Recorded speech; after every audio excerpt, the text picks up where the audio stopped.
Now call to order the Wytheville Town Council meeting Monday, March 9th, 2026 at 6 p.m. in the Municipal Building at 150 East Monroe Street, Wytheville, Virginia.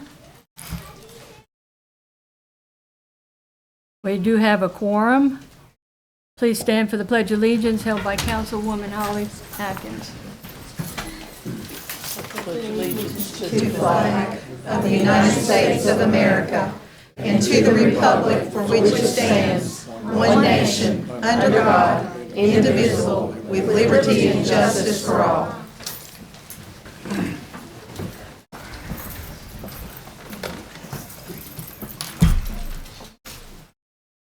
All right, so next is approval of the agenda. So moved. Do I have a motion? Do I have a second? I'll second that, Madam Mayor. A motion and a second. Is there any discussion? All right, hearing none, it'll be a roll call vote. Vice Mayor? Johnson, aye. Atkins, aye. Taylor, aye. Patterson, aye. Joseph Hand, aye. All right. Just for housekeeping's sake, we can have a recess if needed during the meeting. Next on the agenda is the consent agenda, which includes the minutes of the council work session and minutes of the regular Wytheville Town Council meeting held on February 23rd, 2026. Do I need a motion? So moved. I have a motion. Do I have a second? Second. Motion and second. Is there any discussion? I hear none. All in favor signify by saying aye. Aye. Any opposed? That motion passes. Next on the agenda is a presentation and proclamation and a rocking chair to former interim town manager and town clerk Sherry Corvin for her retirement from the town of Wytheville. I'm coming.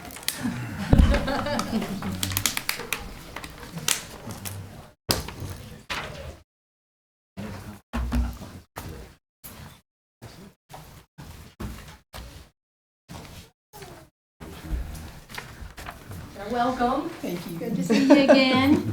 I'm gonna let you come over here in front of, you want to sit? I'm gonna go ahead and read the proclamation. Whereas the Town Council of the Town of Wytheville, Virginia, here seated, desires to express its appreciation for the service of Sherry G. Corvin to the Town of Wytheville. And whereas Sherry is deserving of a notorious recognition by the Town Council and the citizens of the town. Whereas Sherry served the town continuously for 33 years. And whereas Sherry began her service on May 26, 1992, as Secretary of the Chamber of Commerce and the Public Information Department. She later worked as a billing clerk from July 1993 to February 1994, then served as a deputy clerk from February 1994 to July 1998, July 1998 to November 2013. She held the position of chief deputy clerk. On December 1, 2013, Wytheville Town Council appointed her as the town clerk. She was later appointed interim town manager on July 1, 2025, a role she held until her retirement on January 1. Whereas Sherry worked diligently and faithfully in providing services and assistance to citizens. And whereas the Town Council, through the proclamation, expresses its deep respect and appreciation for Sherry. Now, therefore, be it proclaimed, Town Council, Town of Wytheville, officially commends Sherry G.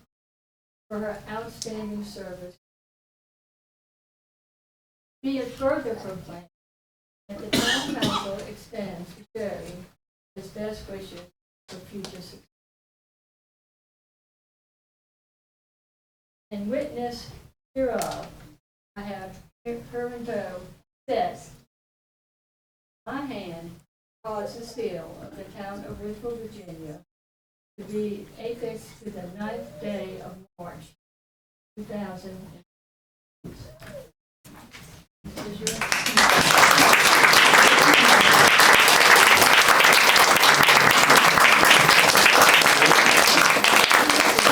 You're gonna have to sit in it to get a picture, I'm sorry.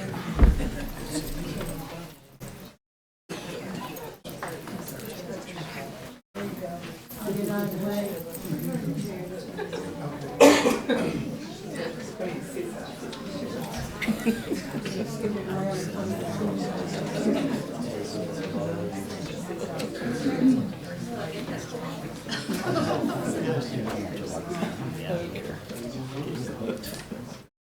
One, two, and three. Nice picture. Thank you. Thank you so much for your service.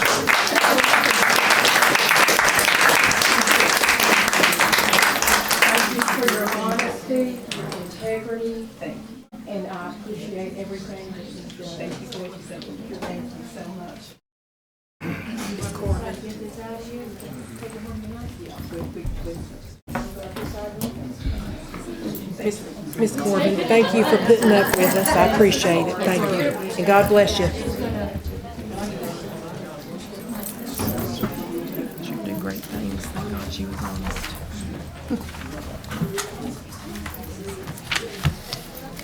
No, that one has to be closed.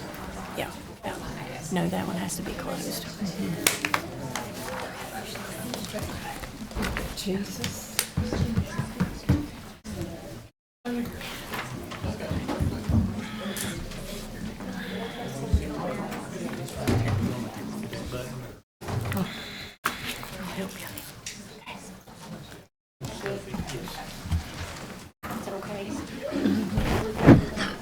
right, so now we're on citizen period. Should be, Well, I mean, I just want, yeah, I mean, whatever's fine. looks like he's ready to. So next on the agenda actually is citizens period.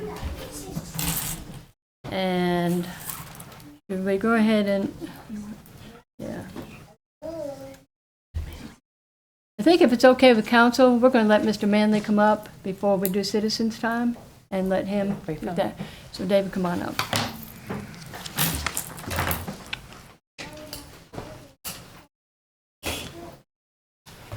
Okay, thank you.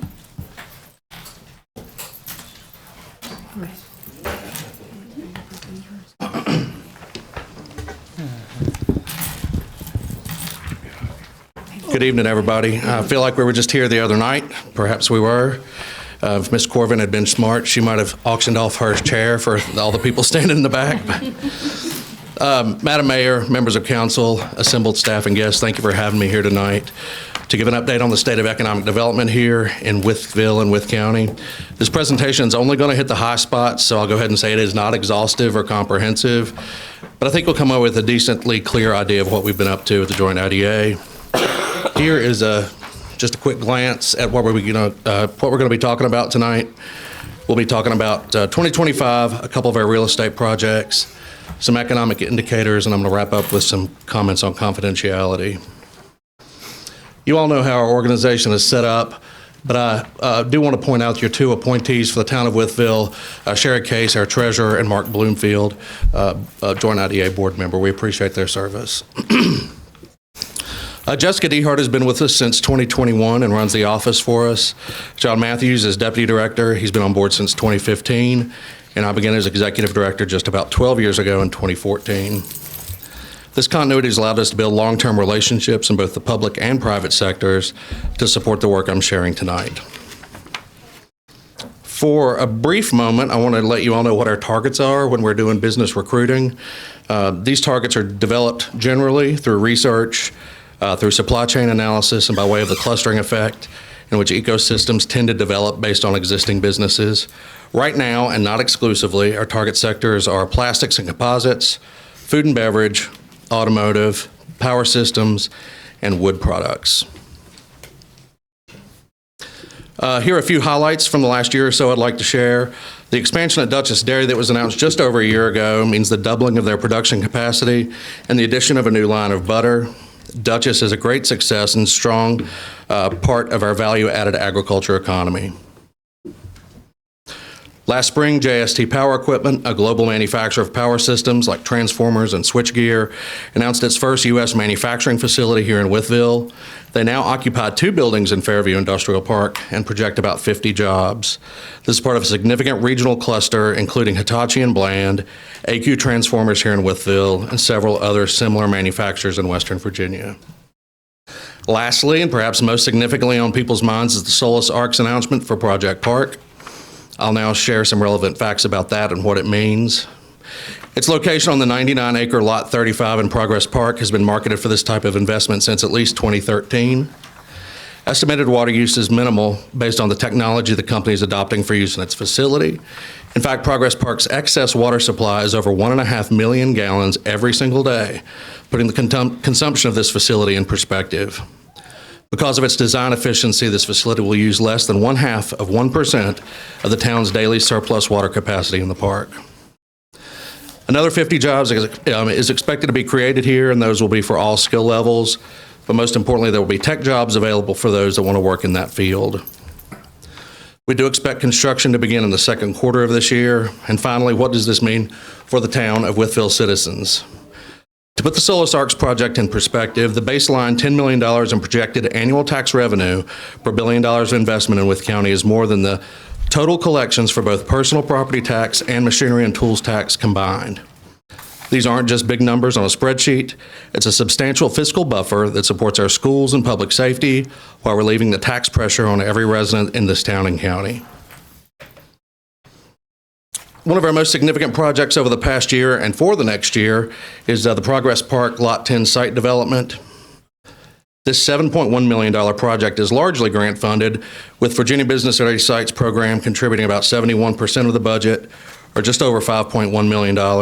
Go Virginia is providing 6% of the budget, just under $500,000, and Wythe County will be bringing the local match of approximately 23%, or $1.7 million. Phase 1 of the project, which is due diligence, engineering and design, and permitting, is all due to wrap up this month.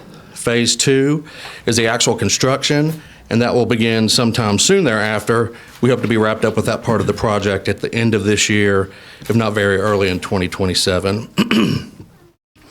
The outcome will be a certified, shovel-ready, graded site in a very successful industrial park. It will be a highly marketable property, as truly ready sites are in very high demand, not just here, but in all of Virginia. And that's just an aerial view of what Lot 10 looks like today. And the illustration is just sort of its external boundaries. All right, the 140 South First Street project, excuse me, progress is being made. This is a complete gut rehab. Current plans call for 10 quality apartments to return to our housing-strapped market, as well as 2 commercial or Class A office spaces on the main floor. We're awaiting receipt of an additional construction proposal to determine the best path forward. We hope to have that process wrapped up in the next few weeks so we can begin construction in the second quarter of this year. I'd like to add that this project is already 50% funded with non-local funds, and those grants are listed here. We also have future awards pending from federal and state sources as well. Those in green have already been used, and the blue is yet to come. So we've raised just over $1.5 million in grant funding. And let's see. Oh, yeah, coming up next for that project, I mentioned the continuation of determining what we're going to do there, ongoing stabilizing, determination of what the financing might look like, ultimately selecting the contractor and moving forward with construction. The next to last section of my presentation is the local economic indicators. Starting back in 2014, I've been assembling and summarizing key economic data at least yearly, and I want to share the most recent information with you tonight. The first illustration you see here represents the population of Wythe County since I've been doing this work. As you'll see, there's been a slight decline in our overnight residential population of about 900 people since 2014. What I want to do, though, is put that in context with this next slide. This is a larger historic look going back 56 years. In 1970, our population was 22,139. That peaked in 2012 at about 29,331. And today's number sits at about 28,152, according to the most recent estimates. So why are these numbers the way they are? It's not so much a function of people moving away, it's more a function of our rate of deaths outpacing our rate of births. Every improvement we make to quality of life and in economic development means we battle this trend actively. A more traditional measure of economic development is the annual unemployment rate. 2025 year-end numbers are not yet available, so that 3% you see there is 2024. But looking back over that dozen or so years, you can see certainly where the COVID peak was. One of the data points I'm most interested in usually every year is the average annual income per person in Wythe County. That's steadily increased over the past 12 years, increasing from $31,000 roughly in 2014 to $49,000 in 2024. That represents an increase of 58%, which is 15% ahead of the wage growth nationally. And that's really great. What's less great is that our average wage is still significantly behind the statewide average of $77,000. Regionally, we sit right alongside our peer localities, but the attraction of higher wage jobs from a diverse set of employers and supporting our existing employers in their growth can help equalize this disparity and support higher wages. Next is the number of tax-paying businesses here in Wythe County. That number has steadily increased since 2014. We now have over 900 operating businesses as of 2025.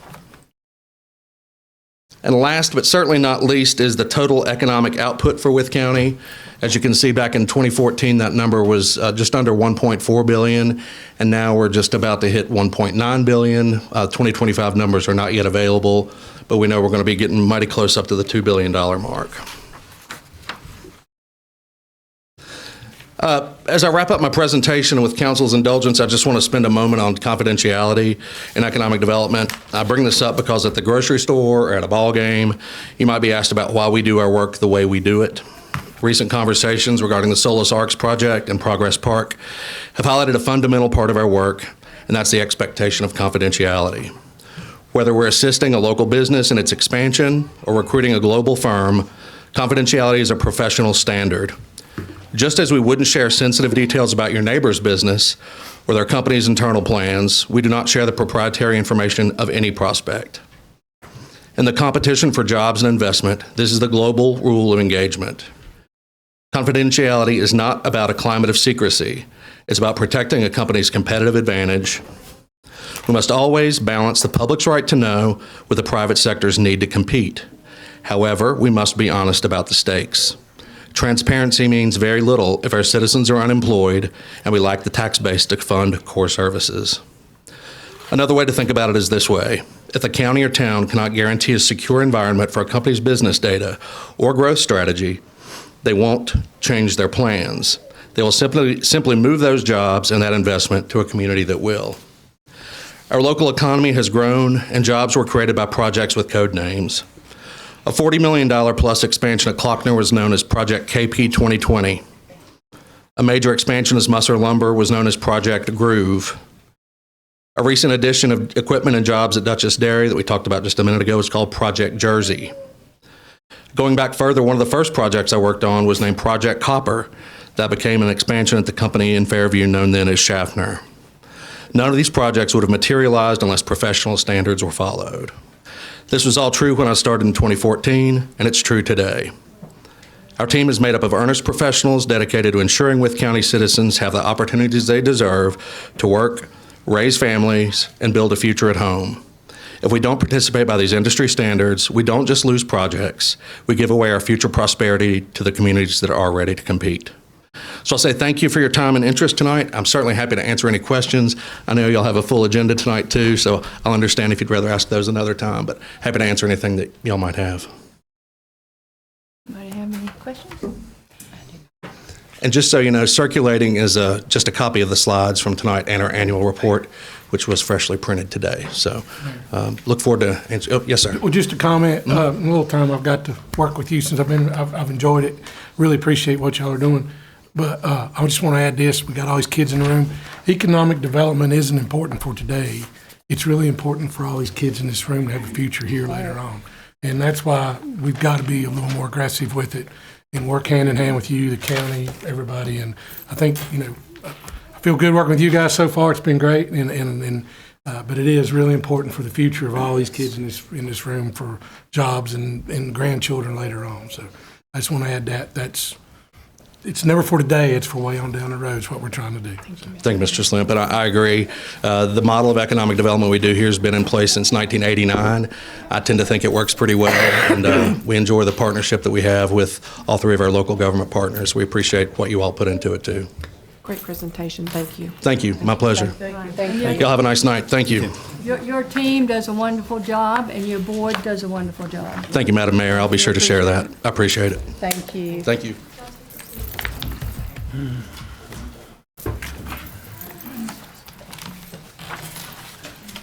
Okay, so next is citizens period. Thank you. And I'm going to ask everybody to be short.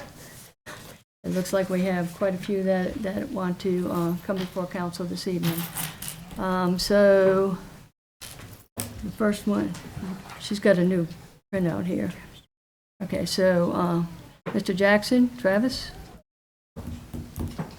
come on up.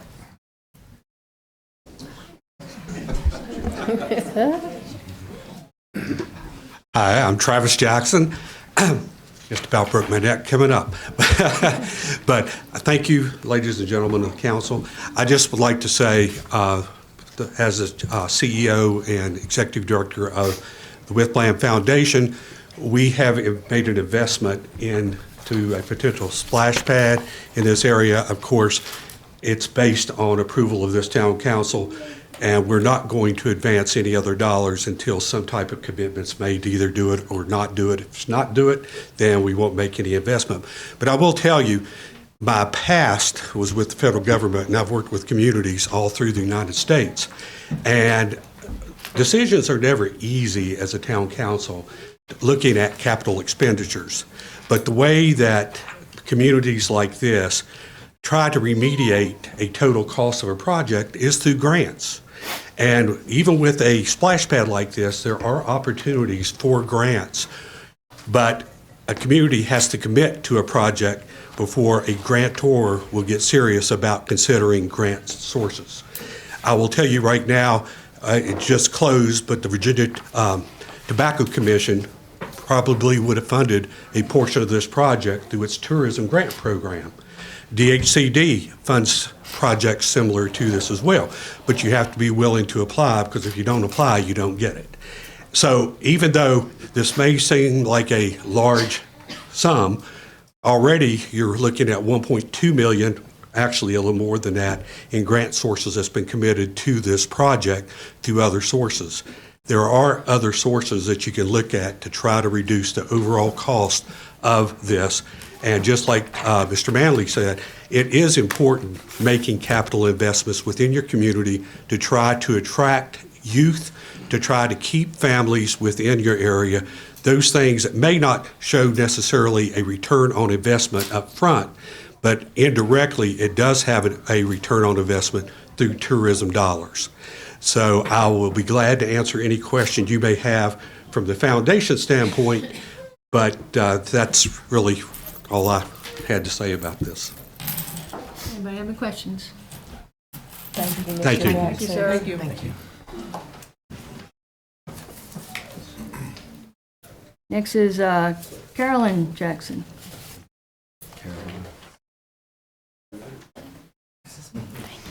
Is that a no? I'm sorry. Oh, okay, there's you.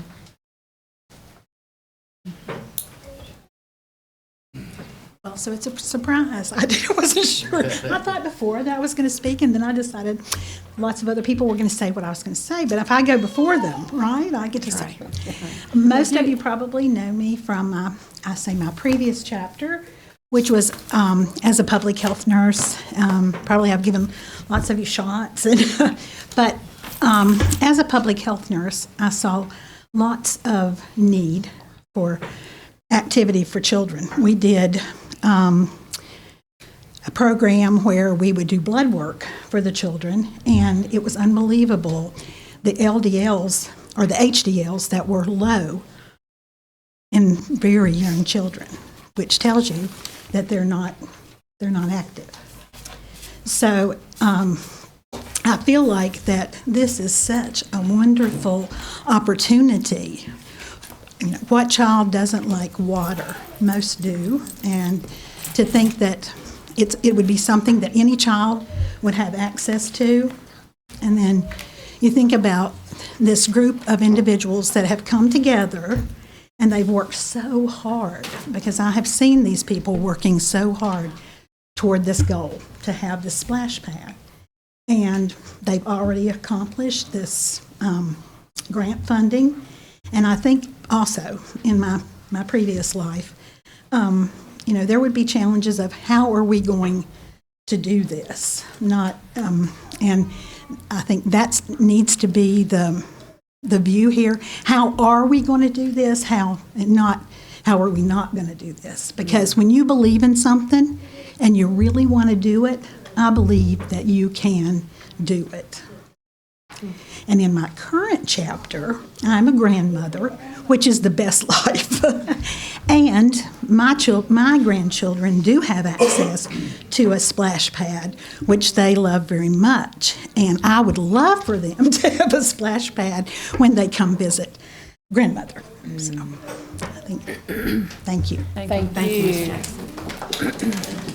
I do want to just make sure everybody knows when they come up to the podium, state your name and your address, please. No address, just your name, all right? And we'll proceed on, and 5 minutes is the maximum. So the next person is Teresa Martin.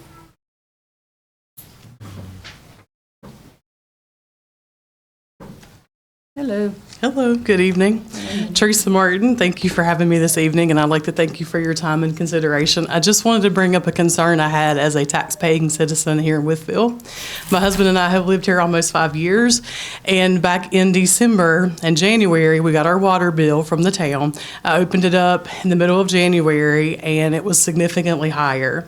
And over the last almost 5 years, it's been about the same for us. You know, here, take a couple of dollars extra, but nothing major. It was 3 times the amount when we got it in January.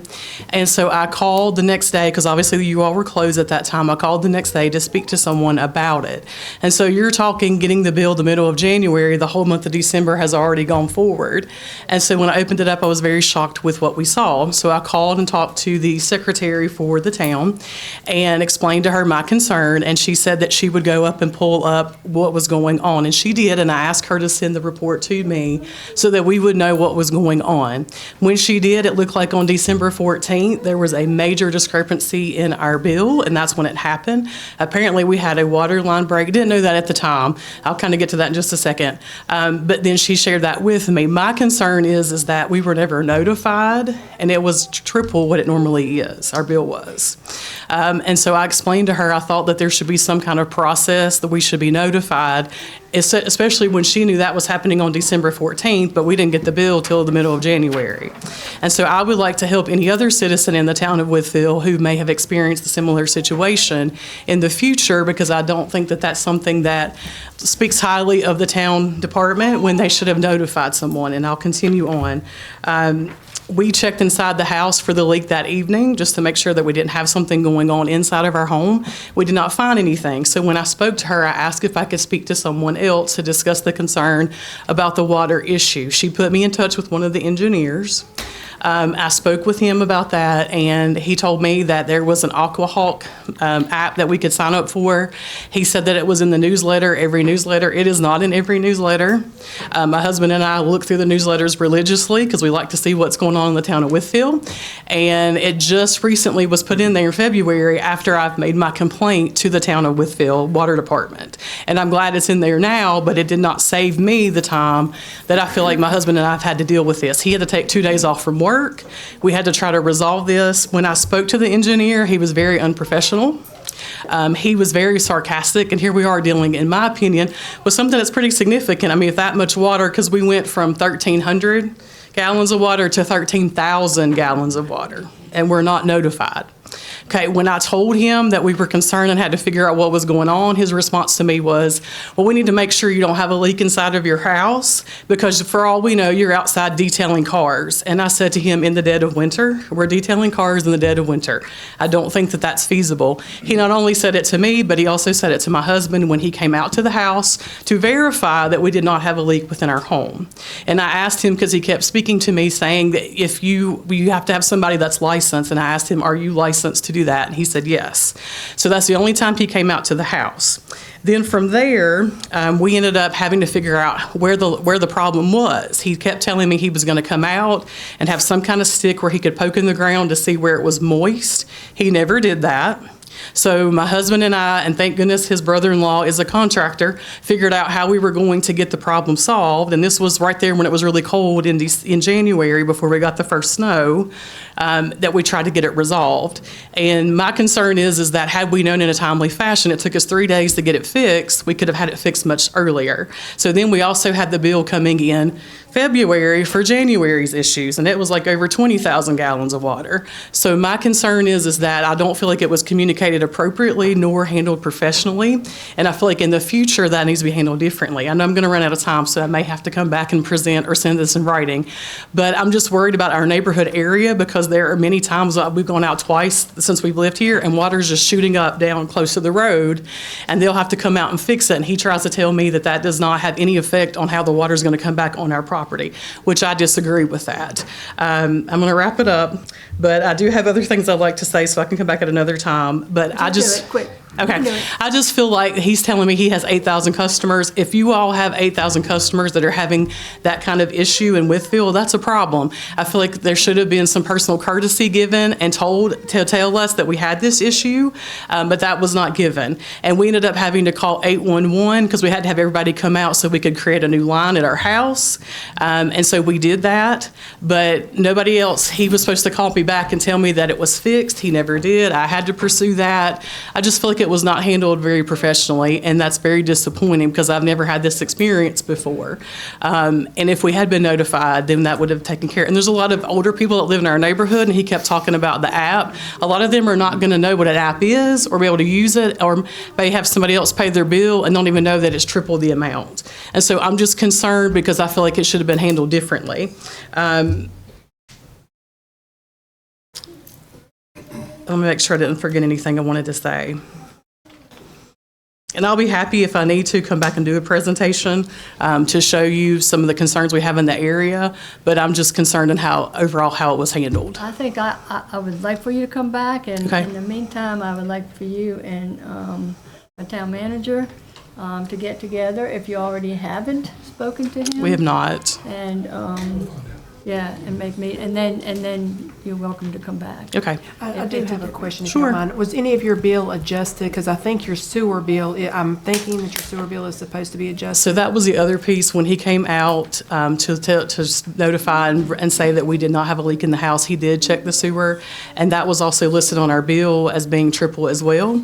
And so when that came up, when she sent the bill, she said that wasn't going to be adjusted to the secretary. And I said, well, he told me it was going to be adjusted. It was or was not? It was, but he told me we had to have someone licensed to say that it wasn't a sewage problem either. And then I asked him if he was licensed, and he said yes. And I said, well, I expect that to be adjusted. So it has been an ongoing issue that we've had to take care of over the last several months.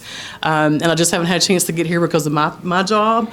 But I mean, we just want you all to know what we're dealing with as citizens, because I don't feel like it was handled appropriately. We thank you for doing that. I think You're all welcome. comes- And I'm thinking, Ms. Jones, I think we had just looked at that not too long ago. I think something about sewer, we did look at something in the town because another citizen had brought that to our attention. And a part of your sewer, from my understanding, I think is supposed to be, isn't that right? I'm thinking? I'm not for sure. Okay. Because if you go to North 11th Street and look, and I would be happy to show you, if you go around, you'll see newly paved areas, and that's where the water is just shooting out randomly. And then they may or may not repave it, and then you got all these potholes. But anyway, it just makes for an issue. And to me, if you're putting new things with, he says, old pipes, you're going to have some kind of problem. And some of our neighbors have told us, because we had to dig up half of our yard, that they've had the same issue when they've been here, and I think it's a major concern in our area. So I would like it to be addressed, and also the lack of professionalism from the employees as well. Thank you. Thank you. I appreciate your time. To see if it's okay. Thank you. On the sewer, thank you. Thank you. On the sewer, I think it is. Thank you. All right, next on the list here is Meredith and Palmer Summers, please.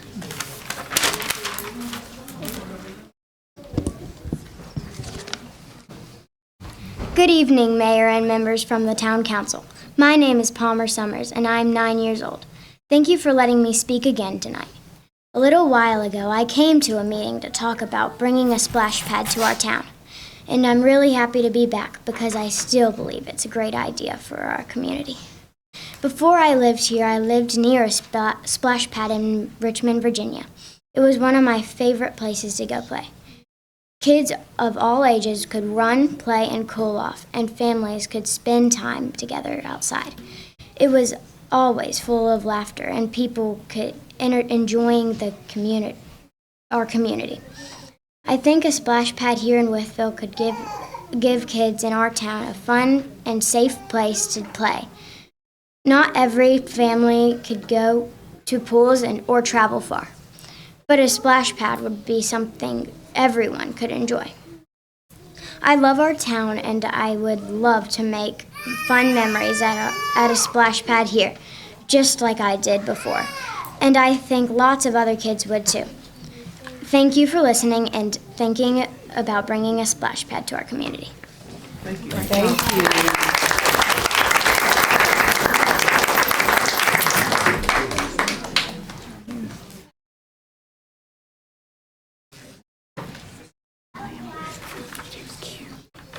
All right, Mr. Randall Ham?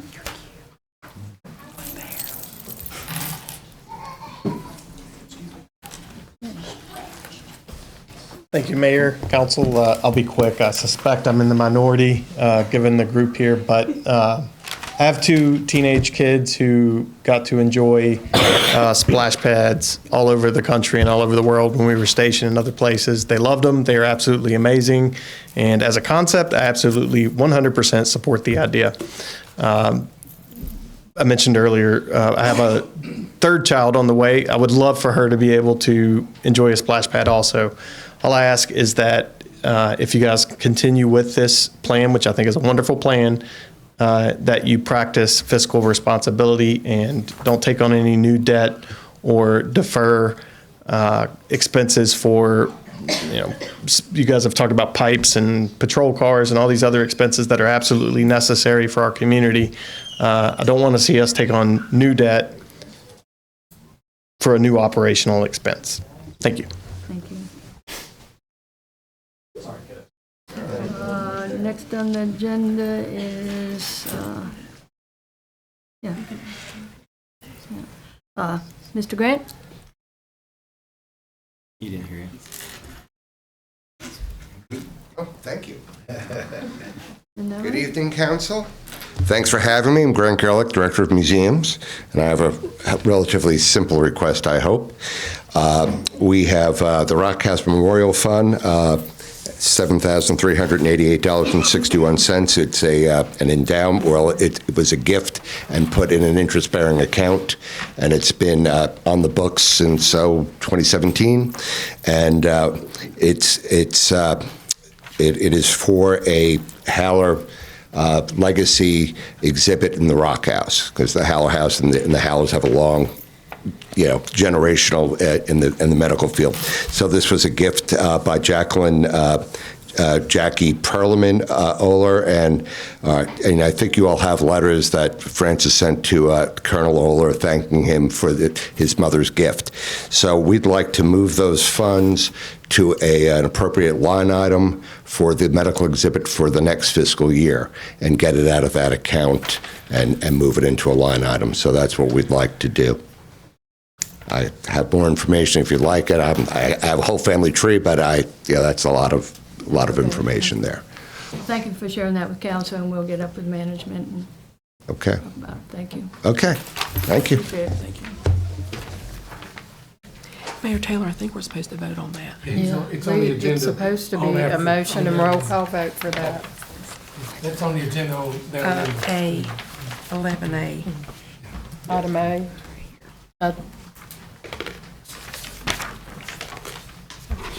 Grant, we'll have you come back up in a minute. Okay. Okay, thank you. All right.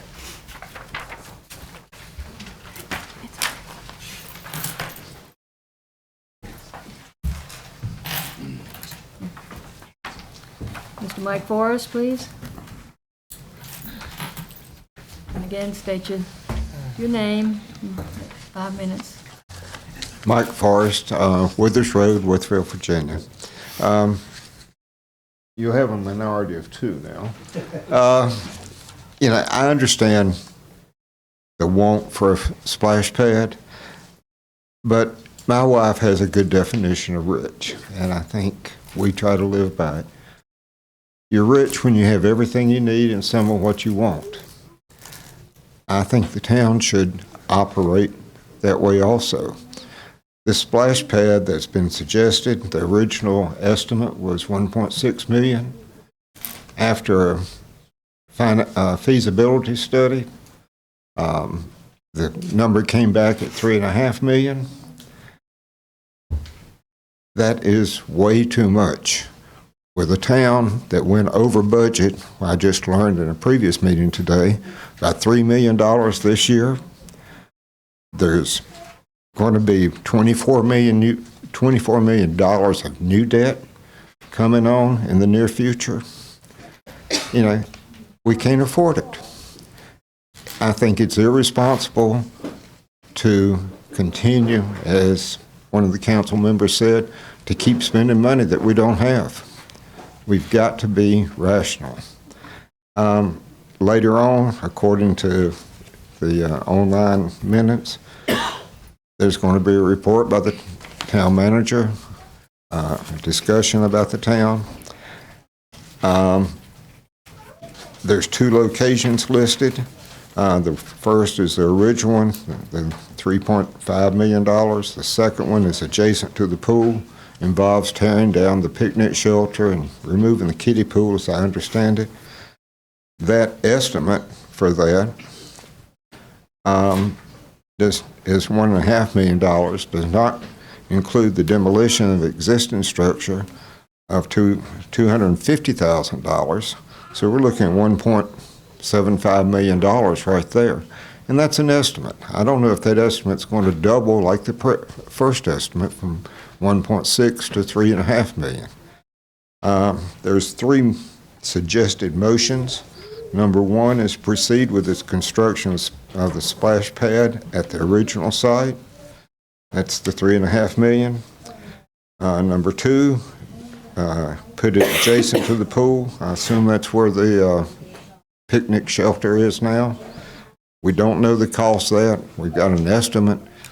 We'll see what the cost winds up being. Motion number 3, I think, is if the council does accept a motion at some meeting, and it's not on the agenda tonight, but to continue studying, to study more grants, which I understand there's quite a few that may be available. Look at the environmental impact, but let's do it right. Let's don't go into it making a motion now to proceed with the construction, which is the first 2 possible recommendations. Let's figure out what we're doing, and let's figure out if we can afford it. With new debt coming, with water pipes we hear about leaking through neatly paved streets, we have an old infrastructure. That's a need. It's not a want. Let's take care of the needs first. We need police. We need fire protection. We need EMS. We need clean water. We need a good sewer system. Those are needs. We need to give our employees, our town employees, an increase. That was talked about earlier today. Those are needs. This is a want. Let's hope council is responsible financially to the citizens. Thank you.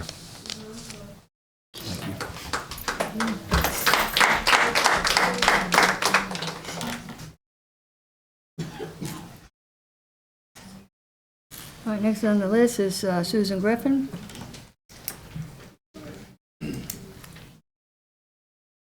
Hello, my name is Susan Griffin, and I'm a medical doctor here in Wytheville. Honorable Mayor Taylor and esteemed members of this council, I thank you for allowing me to speak briefly to you tonight about the proposed splash pad. I come to you first as a grandmother of two beautiful and very active grandsons, age 5 and nearly 7, Chip and Crew King, sons of Dr. Chase and Caitlin King. And I will announce there's a soon-to-be new citizen of Wytheville that's due to be born next month to attorney Will Kilgore and his lovely wife, Heather. I also come to you, however, more importantly, I think, if you can get more important than that, as a family practice and emergency room physician. I have been licensed to practice medicine for nearly 42 years. May will be 42 years. In 1989, I chose the beautiful mountain town of Wytheville, Virginia, over about 10 or 15 other places to live in and practice medicine. The scenery and lifestyle definitely played a major role in that decision.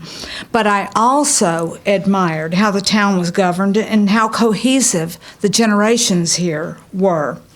The different generations united and combined well to form an identity as Wythevillians. From Little Palmer to, I'm probably one of the oldest ones, we're all Wythevillians.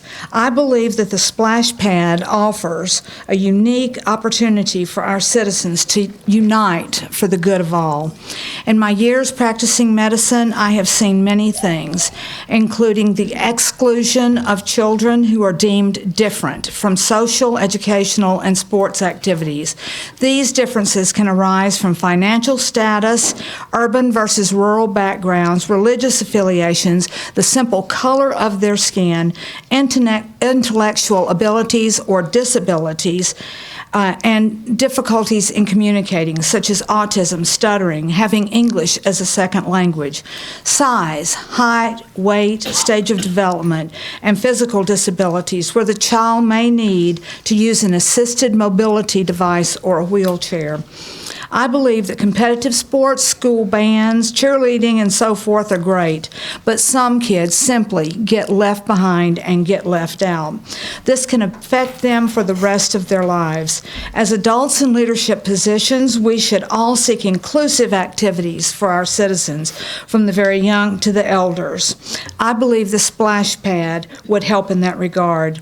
Now, many children began having anxiety about their bodies, poor body image, and even outright body dysphoria in the so-called tween years, which is between childhood and adolescence, ages 8 through 13. Tweens are emotionally labile, anxious, and have negative emotions about displaying their bodies to others. Some do, some don't. Outdoor physical activities are shown to improve mental health, reduce anxiety, and foster a positive body image. The blue mind effect, which is what psychologists call being around water, has been shown to reduce stress hormones like cortisol and increase feel-good hormones like serotonin. Functionally focused exercise moving the body to achieve a goal rather than an appearance, not just working out to have muscles, is associated with higher body appreciation and reduced stress. Unlike swimming, which often requires specific body contouring swimwear, splash pads allow for children and adults to come in more versatile clothing, like t-shirts and shorts. Splash pads offer universal inclusivity. The flat, flush-to-ground design makes them accessible to individuals with mobility aids or wheelchairs. They also offer a low-flow activity zones that are ideal for individuals with sensory processing sensitivities. Modern splash pads are designed for multi-generational and inclusive play, focusing on interactive features rather than competitive or appearance-based activity. Finally, as both a family medicine and emergency room physician, I would like to mention the safety of a splash pad. For splash pads built away from swimming pools, away from depths of water, there is a zero-depth safety. Because they have no standing water, the risk of drowning is virtually eliminated. This reduces the need for lifeguards, thereby reducing municipal liability and operational costs. Thank you again so much to all of you for listening to me tonight. I hope that my experience and research will be helpful to you as you decide to vote for this community-enhancing splash pad at the bleacher site at Withers Park. Thank you. The next person on the list is Kristen Monahan? Mahoney.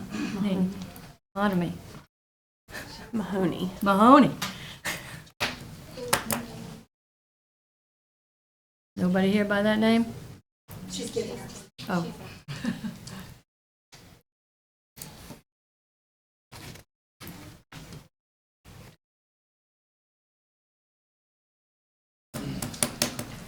So, I'm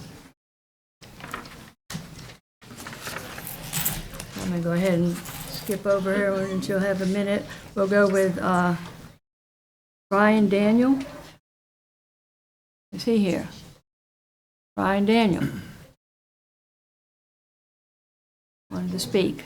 Can't really hear you back here. You can't hear me? Okay, I'm sorry. Brian Daniel? There you go.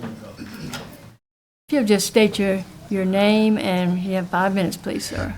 Hi, my name is Brian Daniel. I've lived in Wytheville for the past 4 years. I'm a father of 2 toddlers at age 4 and 2. The splash pad would mean a lot to us because my kids were afraid of water. They didn't like going into pools, stuff like that, but they really enjoyed the splash pad at Marion and at Randolph. So in order to be able to have something like that here, one would be extremely great for us and families like us, but also would be great for the town because they had people from all over Southwest Virginia going to these splash pads and bringing that profit to their towns, local businesses, food, gas stations, stuff like that. I feel like it would just be an economic. Sorry, I have a fear of public speaking, so. You're not the only one. I just feel like it would be better for us economically bringing that business to the town of Wytheville. And thank you for your time. Thank you, sir. Thank you, sir. Did we find Christian Mahoney? Did we find her? No? I don't think so, Mayor. All right.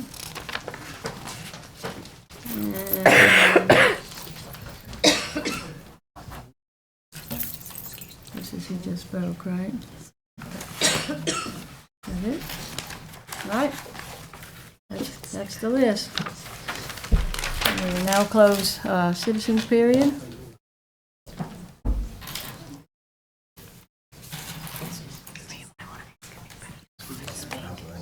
Is there anybody else before we close the?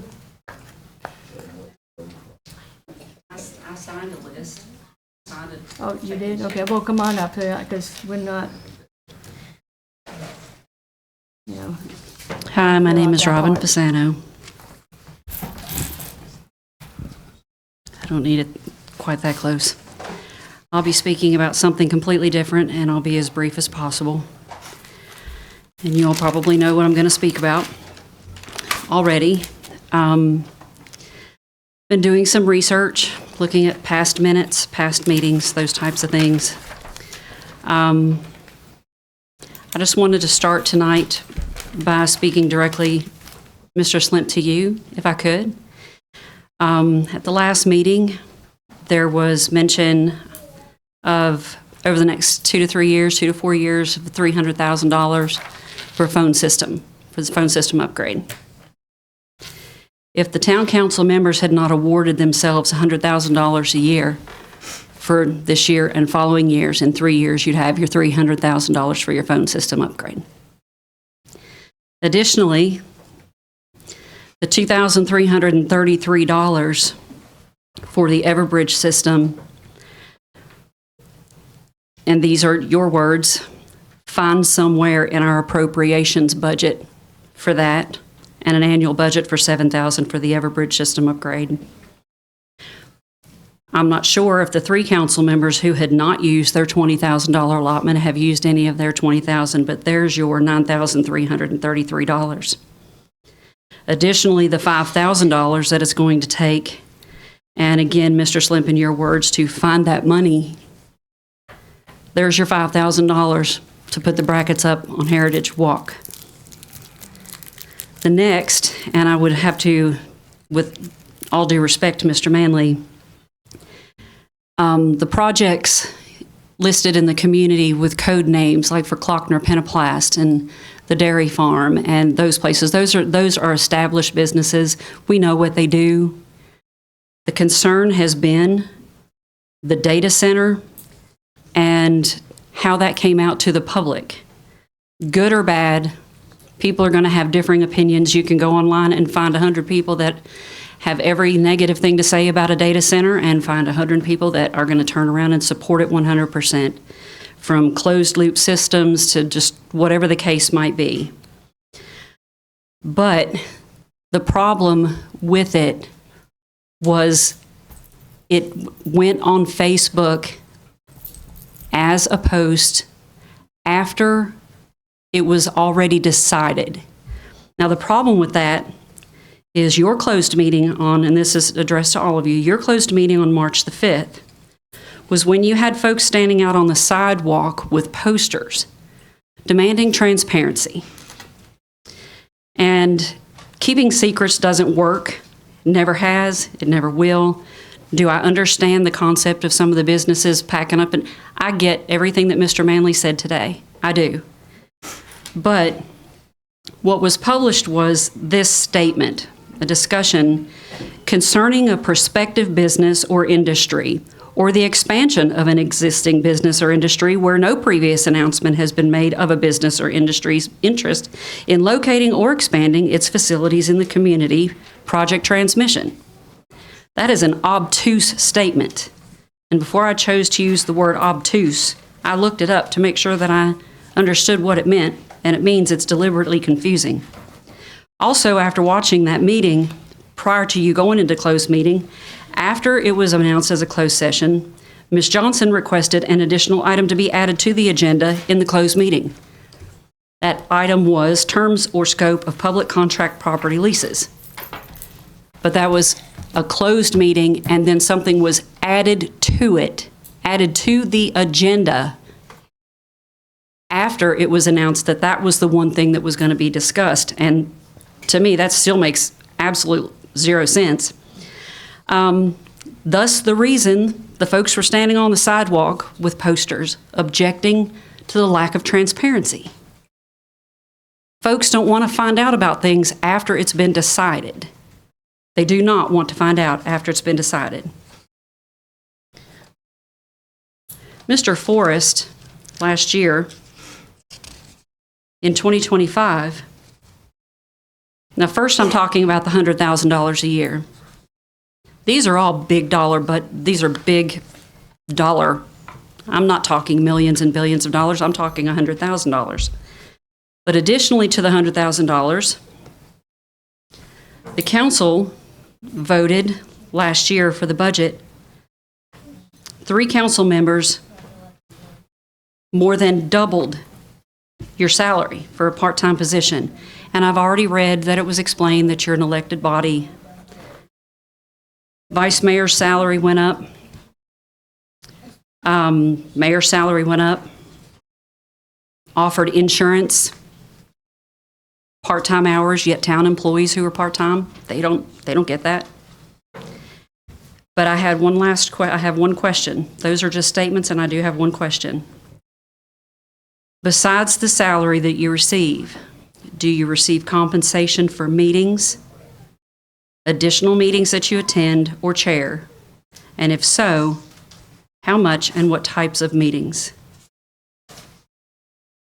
So we get paid for transportation and for if it costs to go into this event, but no other monies or The planning group is paid per meeting, the planning commission, I'm sorry. Yeah. And how much is that now?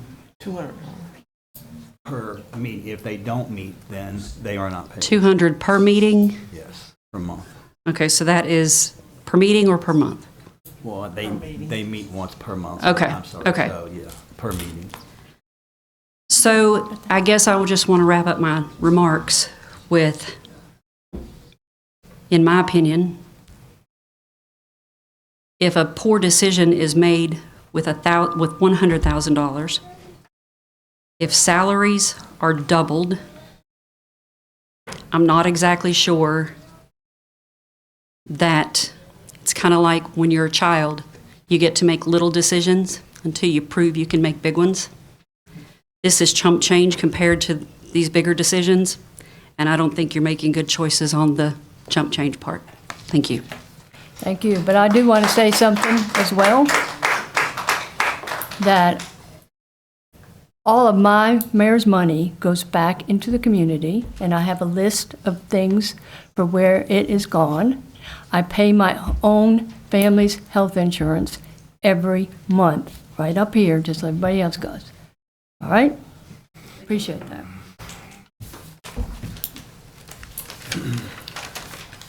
And I don't think there was anybody else. I missed them before. Yeah, there's quite a few people, I think, that still Okay. up to speed. State your name, gentlemen. Hi, my name's Cade Ritter, and I'll be talking about the splash pad today. I think the splash pad is a very good thing for our community, and if you're visiting your family and stuff, you can, there's nothing really to do, and if you go to a pool or something, and if you have little kids, they could while you're not watching them, they could fall in the water and they could drown. But a splash pad could be good because you don't have to pay, and it could be good for the downtown businesses where you could go eat lunch or something, like the Grind, Moondog, a bunch of other places. Or a splash pad,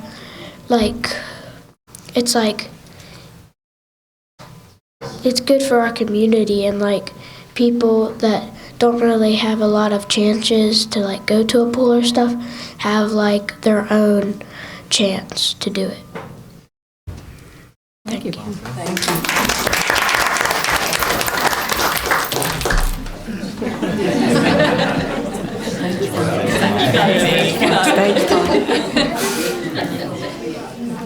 All right, is that it? You good? All right.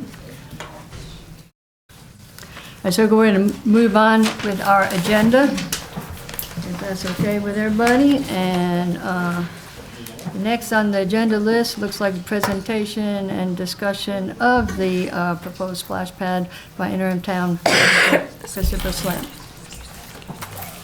Since we have so many folks here, I'm going to speak from here instead of having my back to everybody, if that's okay. So let's talk splash pad. I told y'all earlier, one of the things that was keeping me up at night was the big loan we're going to sign here for the wastewater treatment plant. This is the second thing that's keeping me up at night. So, if If you don't believe me, my wife will attest to that. But Jeff, if you'll get them the slides for me, please, I appreciate it. Next slide, please. It's very obvious and everybody knows this was started, really came out of a grassroots effort by the fine folks at Salt and Light. They do a lot of community, other projects that are very worthwhile, that do a lot of benefit for the community. But this was initially started as a destination splash pad. I'll let Ms. King explain what that is if you have a question what that is in a minute. But and originally they were looking at the old bleacher sites down at Withers Park. This would actually complement, if you look at our feasibility study, it says this complements other offerings at the park and aligns with our broader goals of enhancing public recreation and family infrastructure. And then we've engaged in numerous meetings with Salt and Light. They've worked with us. I've had many conversations with Ms. King. She knows where I live, so we've had a lot of talks about this. Next slide, please, Jeff. So, I think did you skip one? Did it go back?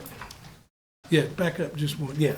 So we've been pursuing, with the help of Salt and Light, a grant. And also, they've raised money too, just so you know. They have been raising some money for this. But we've been working on a grant that would pay 50/50 up to a maximum of $1.4 million for this project. That's with DCR. Well, it's actually with the U.S. Park Service, but DCR is kind of our intermediary between us and them. However, we're at a point, we can't go any further without council action of some type.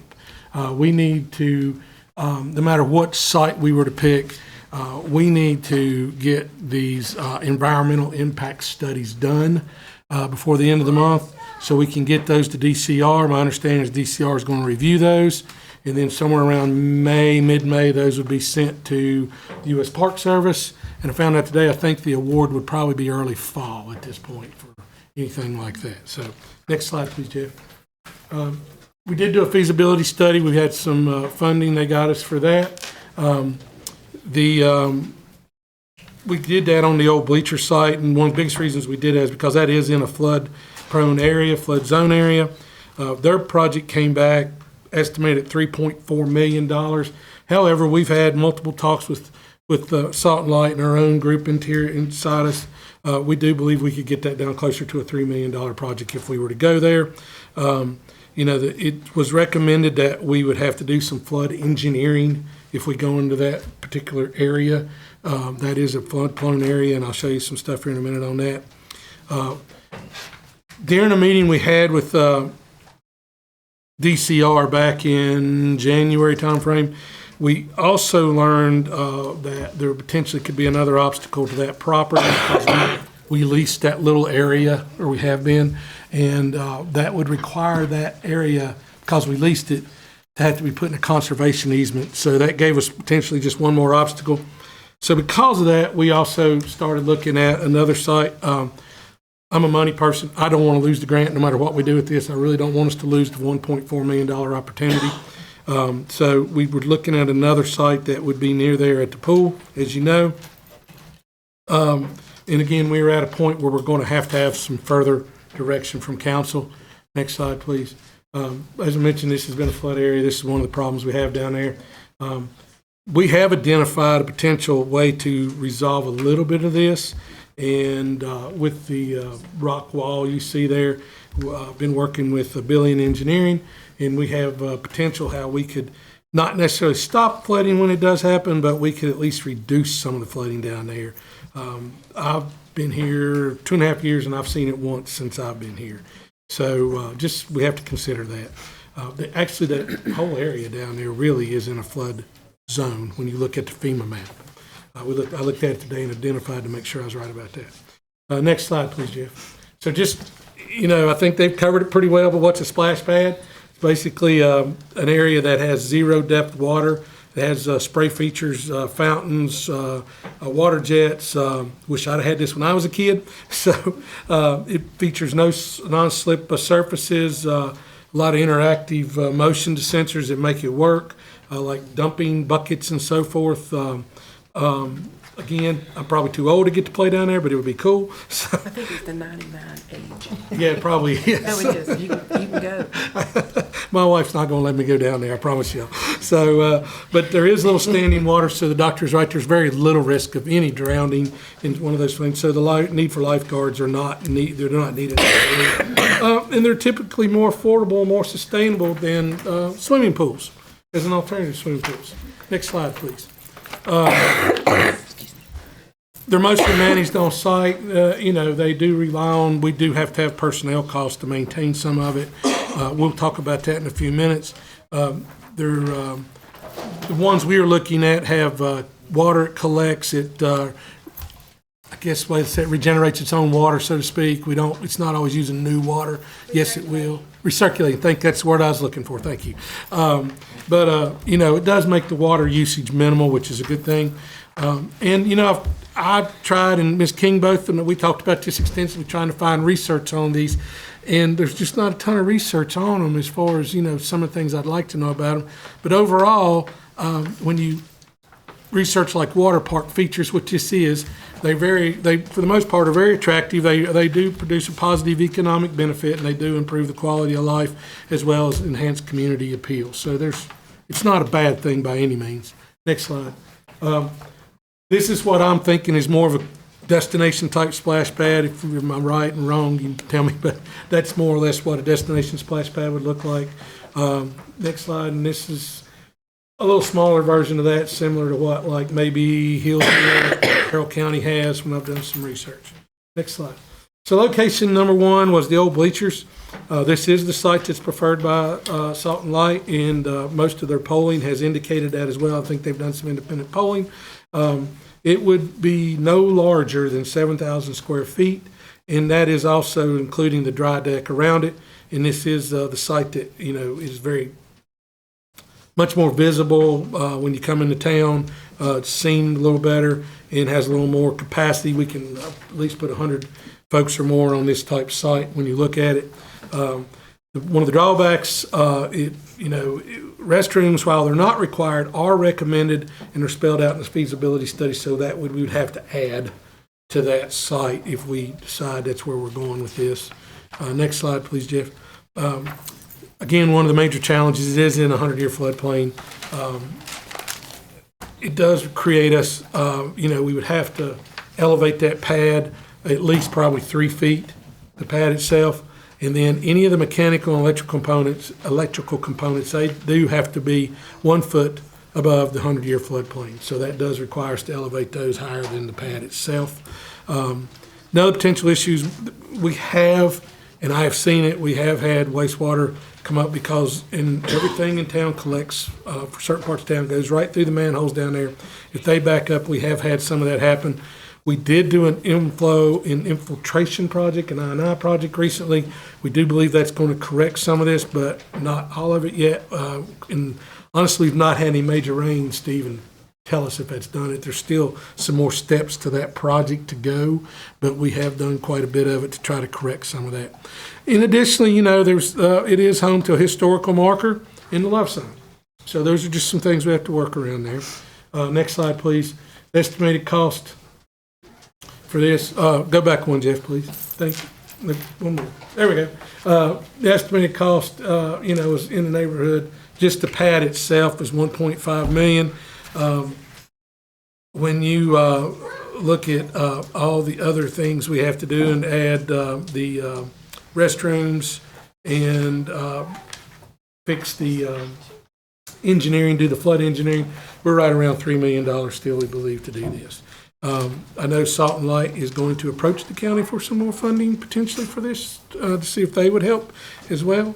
So, that's just, the cost of that and the flood location is just the two things I'll tell you that. Other than that, there's a lot of pros to that site. Next slide is just kind of a concept drawing of that. That's not 100%, but that's what we got from Carolina Recreation, who did some things for us. And that's kind of like what we'd be looking at on that side. Next slide, please, Jeff. Again, we all did looked at McQueen Pool. This would entail, if we did go there, taking out the pavilion and the kiddie pool to to put a splash pad in that area. Again, that cost just for that pad itself, still the pad is about $1.5 million according to Carolina Recreation, who we've gotten some quotes from, but does not include the existing removal of existing structure, site excavation, fencing, and so forth. Talking with our engineers here, we believe that would be no more than $250,000 to do that work. So, and again, we would be potentially eligible. Same thing on both locations, we're eligible for $1.4 million max of federal monies, we believe, on either one of these. Next slide. These are a couple just concept drawings. That's just under a 3,500 square foot splash pad there on that site. And one more, please, Jeff. And that's another potential just concept drawing. So, next slide, please. Operational costs, just to tell you, I did talk to Carroll County.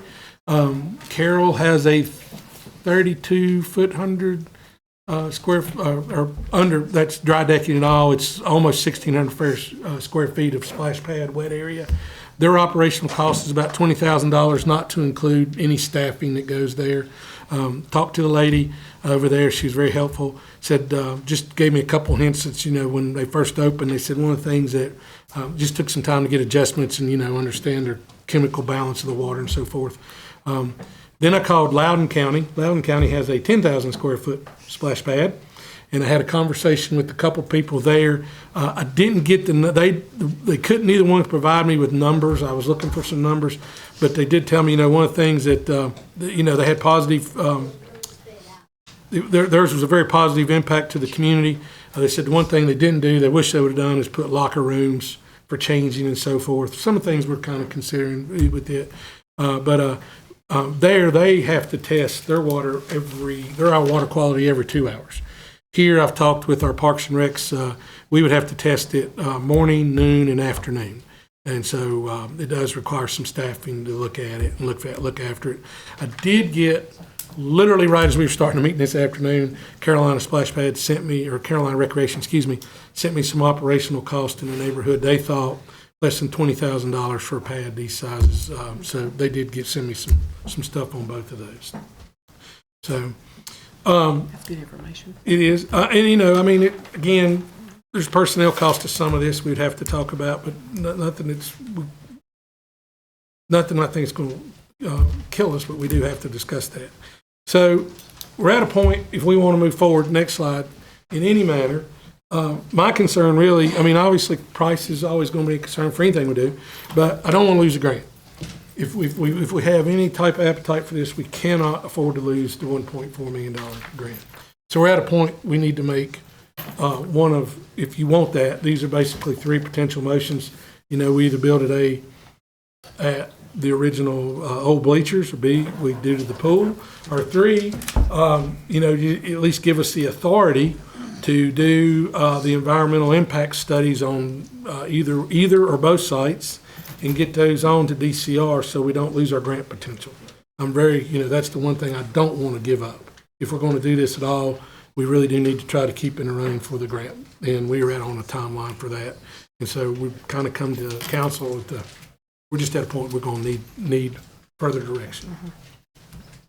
Madam Mayor, are you I'm finished? sorry, I'll answer any questions or try to. Yeah, I do. So I'm sorry. I apologize. Madam Mayor, I would like to just go ahead on and make a motion off of recommendation number 1. I think that we've possibly missed out on some grants that can help us with funding, and I no longer want to miss out. I want to provide something nice for the children in our community. So I would like to make a motion to proceed with the construction of a splash pad on the site of the old bleachers at Withers Park, no larger than 7,000 square feet. If awarded, accept the DCR grant with a total project cost no more or not to exceed $3 million. That is my motion, Madam. We have a motion on the floor. Excuse me, do we have a second? Second. We have a motion and a second. Is there any discussion? Oh, yes. We got a lot of things to talk about, guys. So let me just start out by saying my concern is that Site 1 costs twice what Site 2 would cost. Site 2 already has bathrooms in place. Site 1 doesn't have bathrooms. I'm confused why we can't compromise on the site that would cost half, considering that we don't have the funds to pay for a splash pad. We just had a budget meeting before this. You guys weren't here for that, but we are over budget significantly. The town needs infrastructure costs that are significant. I'm just asking you that how do you want us to pay for this, Ms. Johnson? I'm asking you to tell me and tell the taxpayers how you want us to pay for something that we don't have the funds in the budget to pay for, and we're already $3 million over requests for this year alone. How There do are we do that? grants that are available that we can apply for, Mr. Hand, and I'm willing to apply for the grants. Children are the biggest unrepresented minority, and I am not going to sit here and let them not be represented tonight. And they are being And represented very well. they have shown up, But they you have have- asked, and I'm going to represent the children tonight, sir. Your So- job is to represent the taxpayers of the town. And I am doing 8,000 that. Their people. parents are I taxpayers. understand that, but you also have to be responsible in spending. Where's the, I think it's a great idea. I think the splash pad is great. But I was elected, put in this seat to look over funding of the town. That's my huge responsibility. I want this too, but I need somebody to answer, how are we paying for it? Nobody has said that. Nobody has suggested any way that we're going to pay for this, and I will not raise the taxes on the people in town to have a splash pad. However, I think we can have a splash pad at Site 2, which will cost half, and still use money for the grants. Mr. Site 2 Jackson? is not in a flood zone. I'm speaking, wait a minute. May I ask you a Section question, 2, please? excuse me. Site 1 floods. There's pictures. It's under, it's a constant issue. So my question is, why are you trying to make it so much more complicated and expensive than it has to be by choosing a site that doesn't make any sense? That's a question that somebody should answer, because as a taxpayer, I'm going to be paying for it too. I am fine with Site 2 at half of the price. And then we still need to talk about, how are we going to pay for this? We as a council are responsible to the people to say how we're going to do this. And I love all these kids. I want a splash pad, but all of the parents know that we got to pay for it somehow. So all of the parents, come on guys, step up and explain, because we're not going to get 100% grants. That's just not possible. That doesn't exist. Mr. You're going to be Jackson, paying some money. I would like to ask a question, please. How many grants are available, can you tell me off of the top of your head, that we could apply for to bring down the cost? And I also believe that money has been raised in the community. There's been quite a bit of support in the community for the splash pad. And I think by making the decision to proceed, there are other donors that are willing to come forth to help pay for the splash pad. And what happens if they don't? Who's going to eat that bill? We're still going to apply for grants, sir. And we may not get them. So at the end of the day, I'm going to be hopeful at the end of the there day. is a bill, but at the end of the day, regardless of how much grant funding you get, there is a large bill for the taxpayers at the end of this. If we didn't have such large infrastructure needs now, it wouldn't be so bad. But we are looking at multiple infrastructure needs that are going to cost millions of dollars. As our, sorry, let me just calm down. Our town manager shared with us that, all these bills and all these things. So it's not responsible for me as a council member to say, sure, that's all fine, sure, go ahead with it, with no plan of how we're paying for it. 1, 2, or 3, it's all off the table for me. I'm going to vote no until we decide how we're going to pay for what we don't get through grants. We don't have a plan for that, guys. And your taxes are going to have to go up if this council doesn't quit spending money. We have been awful. We have spent so much money, and we're not even slowing down. This is a part of that. This is the same thing. We don't have a choice but to slow down at some point. We cannot afford everything that we want. How come that when it has something to do with the children, it's all about the money. When they were doing Main Street, and they did all that renovation to Main Street, the town council said, yay, yay, let's do it.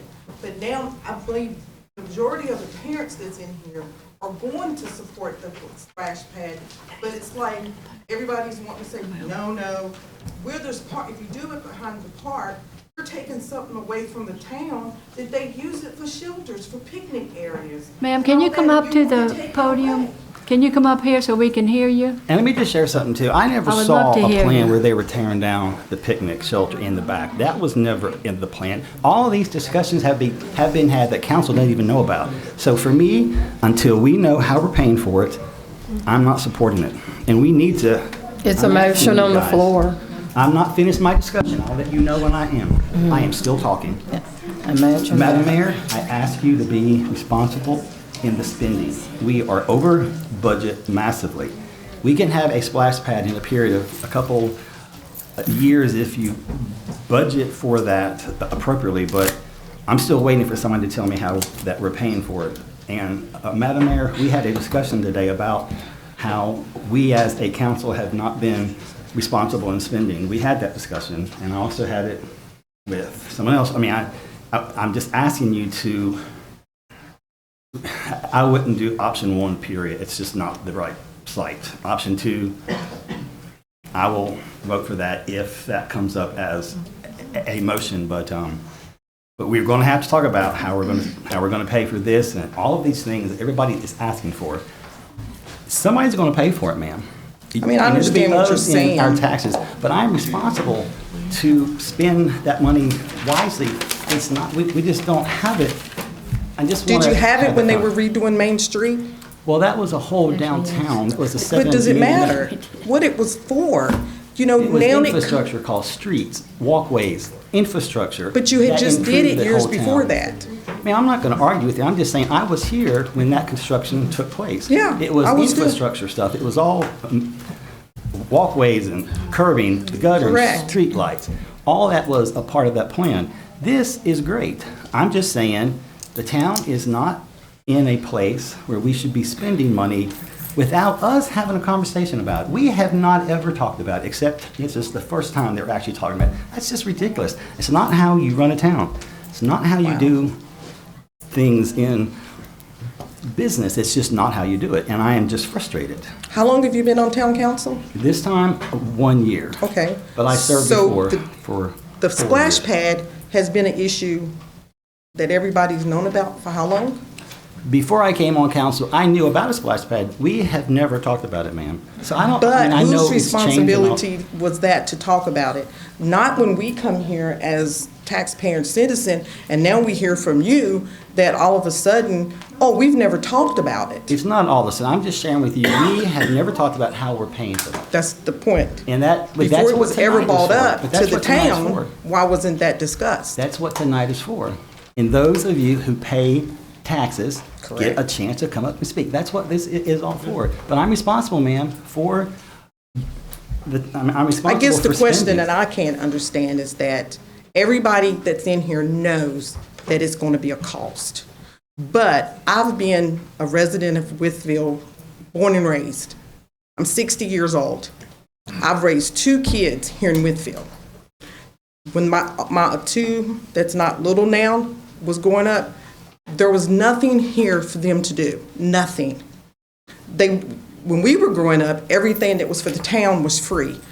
Football, basketball, soccer, all that was free. Now the town has put everything, the recreation center, people pays to go to that. A lot of people don't get to go because they can't afford it. Something that's free, that's going to benefit the town, that's going to benefit our children, that's going to keep our children out of trouble. I mean, I have a grandbaby that's 2. You know, we go South Carolina, we go to different places, splash pads, she loves it. But when we come here, just like I heard someone else say, their kid does not like water. There's a lot of autistic kids here in Wytheville that does not like going into water. Splash pads would benefit them. But it seems like all of a sudden now that there's something for the children, something for the kids, now it's a deal, oh, where are we going to get the money from? you know what? My taxes goes up anyway. Whether you're gonna put the splash pad or not put the splash pad, taxes is gonna go up. So I'd rather for my taxes to go up that I work and pay for a splash pad for the children. But I just can't see all of a sudden here we are as a community, and you're saying, well, you know what? As town councilor, we have not had the discussion of where the money was coming from. Well, that's a fair, what was I supposed to say? That's I the mean, truth. The truth is, we haven't talked about how we're going to pay for it. And the other thing is, it gets switched from site 1 to site 2, site 1 to site 2. So we don't know what you guys really want. And I guess it's well, site 1. I think the town council was the ones that bought it up for the option 2. Yes. I feel like for option 2, it should not be a go because you're still taking away from the community. How is it taken away when it's literally right beside it? You Okay, can see so what it's does from right here to the wall people from it. do That doesn't at make any the sense. shelter? What does the people do at the shelter? Well, the shelter is not supposed to be torn. I don't know where that came from. The shelter was never supposed to be torn down. So Now, see, what I heard was the agree with shelter that. was going to be torn out, That was and it never was supposed going to be to like be that. closed in, and the splash pad was going to go to where the kiddie pool is. So as how you big? can tell, we're not on the same page with a whole bunch, which is why I don't think we should be making any decision tonight on spending money. I'm just asking that we talk about where it's coming from. Is McWayne Pool, is it profitable?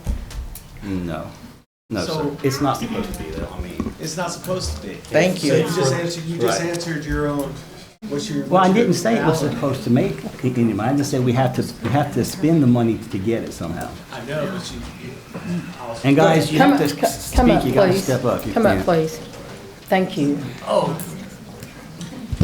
Trey Smith, 495 South 4th Street. No, the question is, all I'm hearing is over budget about mistakes that's been made. Can we call them a mistake within the budget? And some of the mistakes that's been made?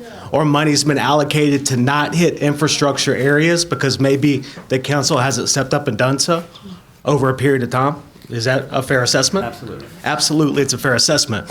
So first, if you have an asset in the community, such as McWayne Pool, that is not profitable, then you're first sitting on a council, your first thing is, what can we cut or what can we reduce to where we're not making money? One of the worst things in the area is the town of Wytheville Rec Department. It is. If the costs go up, they're very hard to do business with, they're very hard to raise a family with, yet they have a budget and always hear that their funds, they don't use all their funds. Is that correct or not? Is that incorrect? I don't know, sir. They have they don't use the budget annually. I know this in detail because I am into it with about getting better sports facilities for the kids throughout the community. So if you sit up here and your first rejection is no, not for the kids, then you have to weigh what can be reduced, what we're currently spending money on, in order to have something that the majority of the community wants. This isn't about you're over budget. You're already over budget. Yes, sir, but we have to talk still about where the money is going to come from. We still have, and I still want to ask this question. Why option 1 when it costs double than option 2? That just doesn't make any sense That is to a me. fair. That is a fair question. That's where I'm stuck. From a because logical I don't standpoint, understand that. as Dan Manley presented earlier, one of the companies that was brought to Wytheville was the jobs that we've created with my company. So understanding which of these ideas is better in the floodplain, the feasibility study, I get that. But why halfway do something when you have an opportunity with the grant to meet you halfway? It's not halfway doing it. I think it's irresponsible to build it where it floods. That's been the whole point. Why build it where it floods when Site 2 doesn't flood? Site 2 is not in a floodplain. So where's your recommendation to build it? Well, Site 2 is, if we're going to do it, we should do it on Site 2. But we still have a talk about $1 million price tag with a grant paying half. When was the of that. last time you were at Site 2? When was the last time you were at Site 2? I've been down there Site 2 was my idea. Was anybody sleeping there the last time you were there? Yes, and we have a fence being built that's going to solve that. Is the fence in the budget? The fence is already paid for in this year's budget, so yes, sir, it is. But people sleep all over the park.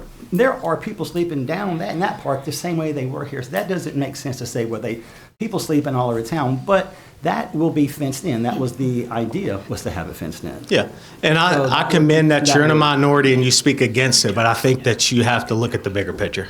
I think you I really am do. trying to, and I would love to support it on site too, if possible. If not, then I'm just going to vote no. And it's okay. I mean, have to be responsible in spending. I have to be. And if we want something for all the kids, that's great. I get that. Help me, tell me how to pay for it. Let's meet, and you tell me how to pay for it. Because that's what I have to try to do, and I could use some help. So if you want to meet, I would love that, because we don't have the funds for that right there. We don't have it, sir. And what am I supposed to do with that? Yes. Councilman Hill, could I make a quick comment? I don't know that we're all. Yes, this come on all up. is- I just- Dr. Taylor, We do have a motion and a second, I and just so, wanted to address why I think that Site 1 is better than Site 2 from a doctor's point of view, because of drowning. I've resuscitated successfully and unsuccessfully drowned. And we could have a And- fence and between the that's splash my pad and the reason. town splash, I mean. We appreciate and the everybody's splash pad can be comments. separated, that's no problem. I had a question for Mr. Jackson, and I was cut off. Mr. Jackson,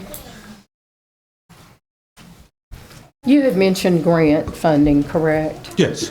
And is it impossible, from what we acquired, a $1.4 million grant? So would it be impossible to acquire more grant funding to help offset the cost? No, I mentioned to you the Virginia Tobacco Commission, and they have 2 rounds of funding each year. They're setting on nearly $400 million worth of funds in the state of Virginia. They invest that, and they turn around and make grants from that. They have several different pots, but one of the pots of money they have is for Southwest Virginia, and it's tourism or business development. Obviously, this has tourism mechanisms to it, which could benefit. So if you're looking at a real number that they may fund, generally their grants are anywhere from $500,000 to $700,000 if you do a good job in grant writing. Department of Housing and Community Development, obviously the nonprofit cannot apply for that, but the town can apply for that. And you could get up to $1.5 million depending on what you're able to do. The one benefit of either one of these sites that you choose to go with is the fact that irregardless, DCR is not going to get to the point where they're going to release any type of funding until in the fall or maybe the winter. And if that's the case, you may be looking at the next budget year before you're actually allocating any true dollars. Now, also rural development can provide a grant up to 35% for equipment, not for the site itself, but for equipment that would go on the site. There are grant sources out there. Now, what a nonprofit like Salt and Light can do, they can go after foundation dollars. And there are foundations in this area that may be willing to contribute. You've got the McLaughlin Foundation out of Bristol, which has a very large corpus, United Company Foundation, and actually, if you show this, it's a wellness project, not just a recreation project. That opens up a cadre of funding opportunities. So it's semantics, and it's showing the benefit, as Susan said earlier, it shows the health benefit of getting outdoors and exercise. So I don't think anybody's arguing that this is not a good project. I mean, as far as getting something good for the community, it's just a decision how you want to fund it. And to answer your question, yeah, there are grant sources if the town's willing to go after that and phase it correctly. Because I will tell you, if you write to a federal agency or state agency and say, you don't have any funding for this, do you? They're going to answer you, no. But if you call and you say, I have this exciting project, it's going to benefit the health of a high obesity rate community, then it gets their attention. And it opens up opportunities for grant resources. So, long answer to a short question, yes, there are grant opportunities. You just have to be willing to go after it. Thank you so much. Thank you. I've got a question for Ms. Holton. What was the criteria it was chosen for DCR, and did we look further into other grant possibilities? Can you answer that? I did not personally work on the grant. That was Dr. Woods, worked with Caitlin King on that grant. I believe Caitlin may have found that grant and brought that to Dr. Woods. As far as staff is concerned, we were tasked with working with Salt and Light to bring the town council the feasibility study. And so that was my role, to work with the committee to bring the feasibility study to council, which we delivered in December. And since that time, we've not had any further conversation. Staff has not had any further conversation about grants, because we honestly need the council to make a decision on whether you want to do it or not before we can move forward on other grants. Thank you. You don't mind. One other thing, I said this in my opening statement. The one advantage of making a decision one way or the other tonight is the fact that that's how you get access to grant dollars. The foundations will not fund any project that has not already had a resolution from the town one way or the other. And federal nor state will actually give it a second look. I know the Tobacco Commission will not, unless you have a resolution, which then gives the town manager the authority to make that application. So it is important. And from our standpoint, we obviously made another grant from our foundation to make this, whatever site you use, handicap accessible. And so obviously that's what I was referring to. We will not make an advance. We did make the advance to pay for the feasibility study, and there is some funding still remaining, and I mentioned this to Mr. Slimp.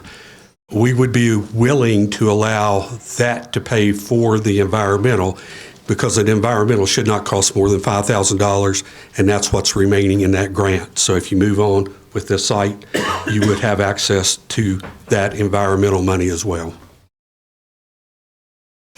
So, sir, can I ask you a question? So in option 3, what option 3 does, we're not saying yes or no, we're just, we're going to do a feasibility study or a impact study on both sites. Is that what you're saying? And then what happens after that? I mean, what is that study going to show us? That study is going to show you that you're meeting the 106 requirement of the Department of Historic Resources. It's going to say that you've adequately looked at the floodplain and you've addressed any floodplain issues.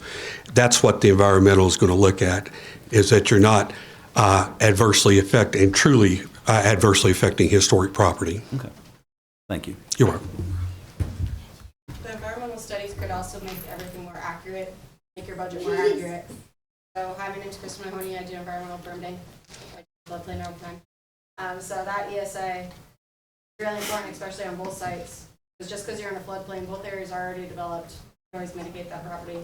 And also, if you get that information, DCR gets more funding for more things than just that. Give it for, talk about wastewater. If that's a problem, let's solve it. You do it for floodplain. Buchanan County is getting a really big grant to handle Grundy because it's underwater. We're redoing the infrastructure down there right now. So that ESA will really give you a bigger perspective versus just taking things off a desktop. Really give you, I mean, FEMA floodplain could be wrong. You might not have to elevate as much with respect to the floodplain administrator, but still, that could give you a lot of data to be more accurate of where you're at. Give you an opportunity to break down and really see what is each budget in detail accurately, and in detail what grants you could apply for, just not basing this whole decision off one. I will mention also, right now, if you haven't gotten that letter, there should be a letter from Senator Warner's office and Senator Kane's office and Morgan Griffin's office, which is giving you the opportunity to apply for congressional set-asides.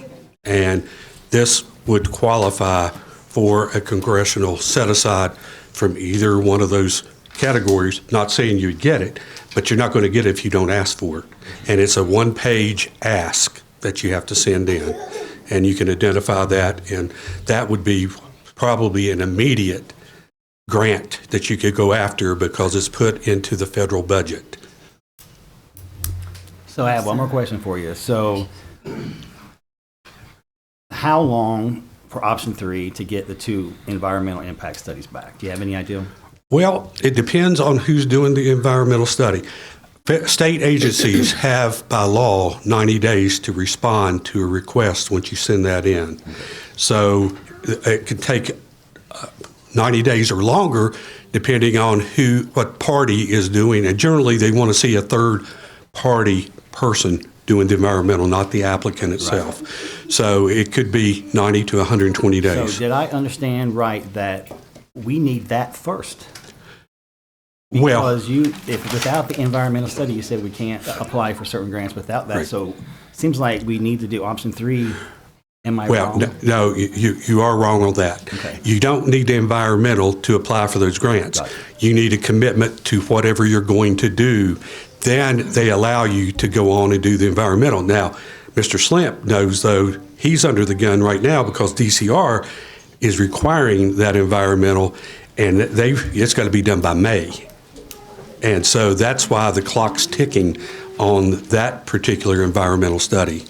So for that grant, but for any other grant, no. All you need is just a commitment of town council to do whatever you're going to do.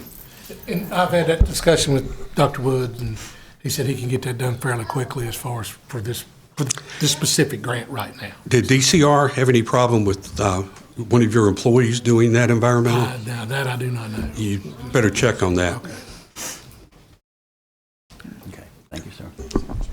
All righty. Anything? Thank you, Mr. Jackson. Thank you, You're Mr. Jackson. Thank you. May I say one thing, please, since you're allowing comments?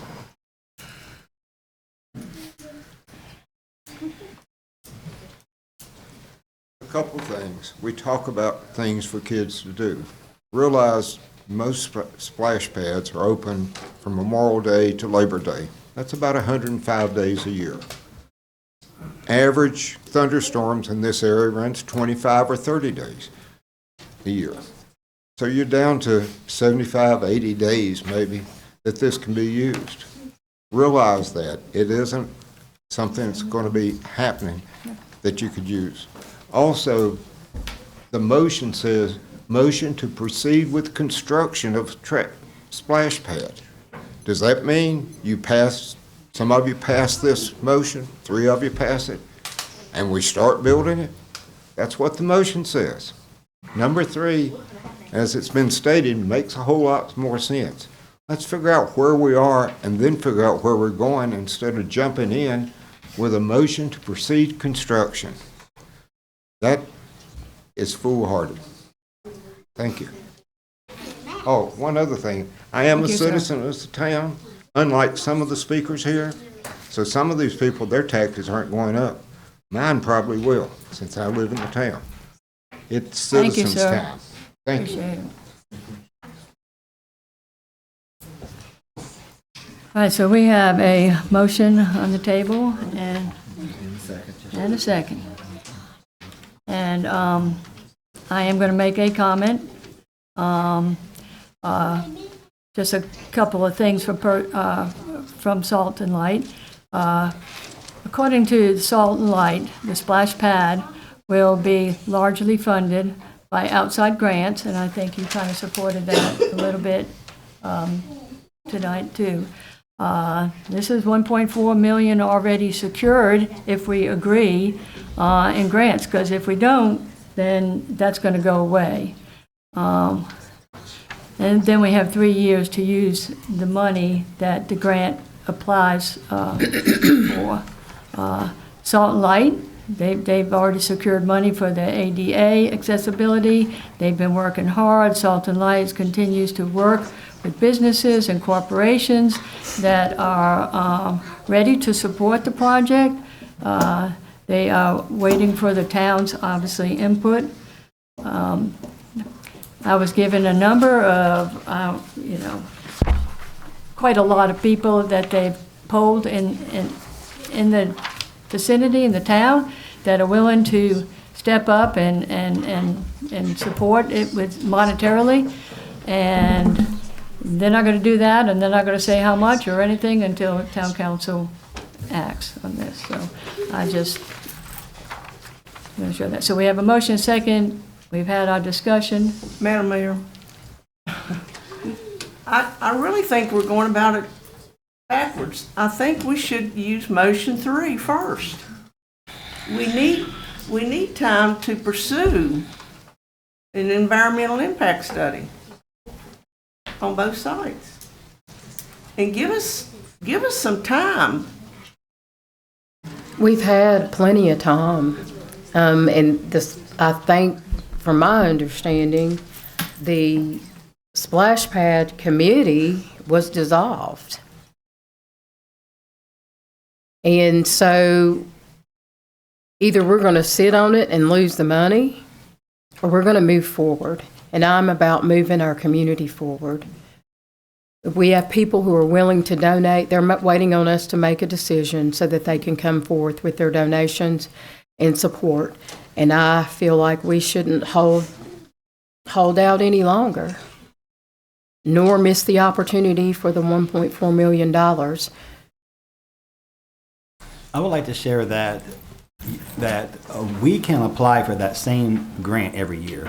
It's not just a one-time grant. We can apply every single year. So Doesn't mean we'll get it every year. right, but I'm just saying, it's not like it's a one-time opportunity to get funds. It's not like that. We can apply for that grant over and over. So I'm just saying I just want to make sure that's understood. Well, I was under the impression from somebody, whether it be management, whatever, that this specific grant may or may not be available. We can get grants, yes.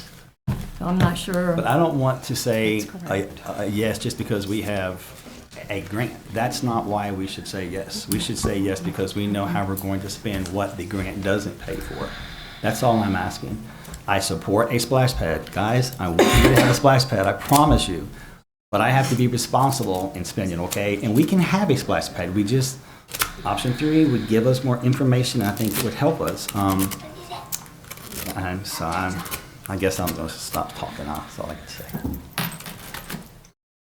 Is it an option just to accept the grant now, do the environmental study, and then you could sort of have better data to decide between option 1 and 2? Well, that makes sense. That but makes we have sense. to Makes vote perfect first. sense. I don't think you should wait to miss that opportunity for that grant. That DCR money does not come around very often. No, it doesn't. And it's, you could do the environmental study while you've already have that grant and then decide what the better option is for the town between option 1 and 2. I don't think that's an option.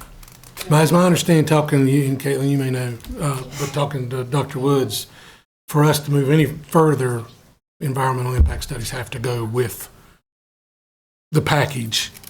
And then that has to go, yes. Sorry, otherwise that would be, I would agree with you. Yeah, it makes sense. That does make sense.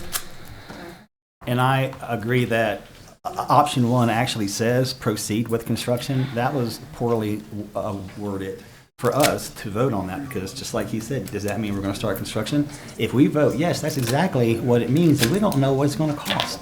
So how can we vote yes on a construction project that we don't know what it's going to cost? That is not responsible, guys. It's just not responsible to do that. But we can find out more, and then we can support it and know what it is going to cost. But right now, we have no idea. I just think better data needs to be on the table to fully say no right now, because it doesn't seem like there's, I mean, the environmental study impact, or the environmental impact study, the ESA will provide more data, but can you reword motion 3 to have set personnel in place and get that study done and still make that time frame? Is that an option? You were stating that we don't know if we have, is there a consultant or a company that is already in line to set this up if we go with motion 3? Like, are we preparing the next step? No, we have not done it. We cannot go any further without action from council at this point. And that I've talked with our grant manager about that, but I did ask him specifically about some of these questions, and he says he can get this done in time. He's told me so.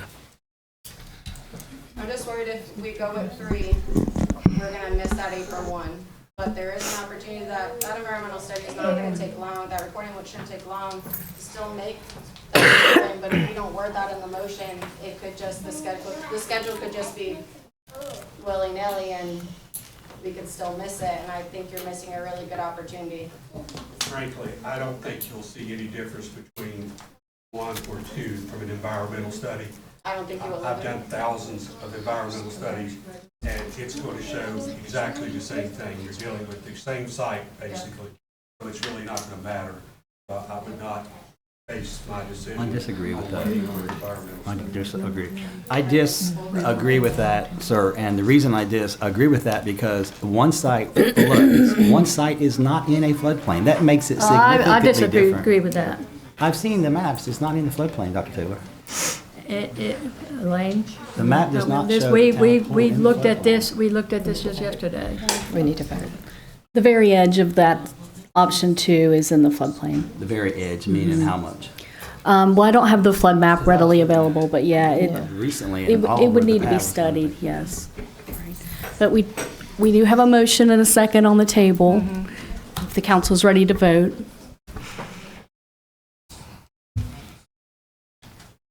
But we still have the option to bring another motion to the table for option 2, which is half the price. I really don't understand why we wouldn't go with half the price. I just don't get that. That really just, I don't understand that. All right, so we do have a motion, we do have a second. We've had our discussion. We're going to go ahead and vote. It's going to be a roll call vote. Johnson, aye. Atkins, aye. Taylor, aye. Patterson, no, and I'm voting for option 2. I think that's the better of the sites, and I'd like us to pursue motion 3. So I suppose I'm voting no. And I'm going to vote no, and I'm going to hold each of you who voted yes responsible for how you're going to pay for this. And I will be asking you that a lot coming up, because if you choose this, you're going to have to answer some questions about how you're paying for it. Because I will not increase the taxes in this town for a splash pad. There's 8,000 people here. This is all, just 8,000 Did the motion people. carry? I'm still Did the talking. motion carry? It doesn't matter. I'm still talking. Did the motion carry? Yes. All right. There it is. We're moving forward, folks. Is that it? Are we done? You want to recess for a minute? Yes. Thank you for coming out and letting us. We're going to take a short recess, please. What is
It's Jeff Reedy. Actually, this is the latest statement that Angela gave. All right, we are now back from recess, and we're going to go on with our agenda. And the next item on the agenda is to consider the request of the Director of Museum, Grant Gellick, to appropriate the funds of the Museum Department of Rock House Memorial Fund / Haller Medical Legacy budget line into the medical exhibit budget line item. Yes. Well, that's a mouthful. It's a mouthful.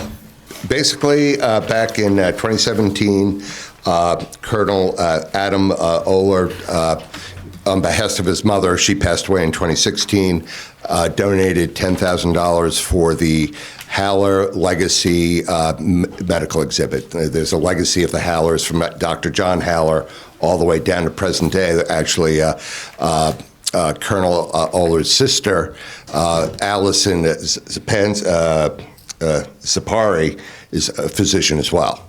And then there was also Tommy Haller, who was a local dentist. He passed away in 2022, so he would be added to the exhibit as well. But this money was sitting. There was a series of events that happened. There was the Heritage Education Center that they were working on at the Rock House back then.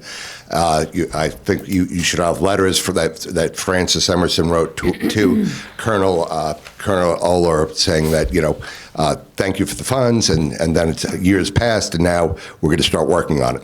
So the gal that was working on it, she abruptly resigned, and it sort of stalled. She spent some of the funds, and then COVID hit, and then the Rock House was collapsing, so that was another thing that was going on. And then you had me, so I'm the new director. So this is something that's been in this trust fund, or it's separated and put into this account here. So we'd like to move that from this to an active line item for this project, for the exhibit for the next fiscal year. So that's what we'd like to do. So we're asking for you all to say yes to that. That would be very, very helpful, and we would appreciate it. All right, thank you, sir. Do we have any input from our town manager? Mayor, that account is roughly just a little over $7,400. Yeah, $7,400. Yeah, it has grown since the end of January. That's what it's for. Specifically for that, and that's we support that. Yeah, that's something. When somebody donates money for a specific thing, we need to honor that. All right, very good. Thank you so much. I need a motion. So moved. Motion and a second already. That's fine. Is there any motion second? Is there any discussion? All right, hearing none. It's going to be a roll call vote. Mr. Hand? Aye. Patterson, aye. Taylor, aye. Atkins, aye. Johnson, aye. Great. Thank you all very much. Appreciate it. Thank you for your patience. No worries. Next, Miss Francis. Next is to consider the request of just in case. the Wytheville AAWY for a raffle permit for 2026 calendar year. I don't think there's really anything that town manager needs to know. We've done this every year, so we need a motion, please. So moved. I have a motion. Do we have a second? Second. Motion and second. Is there any discussion? I hear none. All in favor signify by saying aye. Aye. Aye as well. That motion carries. Next is to consider the request of Downtown Wytheville Incorporated for a street closure on Saturday, July 4th, 2026 from 6 a.m. to 11 p.m. to conduct the Downtown Wytheville 4th of July celebration and street festival. So does anybody have any questions? Ms. Holton would be glad to answer those questions for us before we vote. If none, I need a motion, please. So moved. I have a motion. Do I have a second? Second. A motion and a second. Is there any further discussion? Right, here none. All in favor signify by saying aye. Aye. Aye. Aye as well. Any opposed? Next on the agenda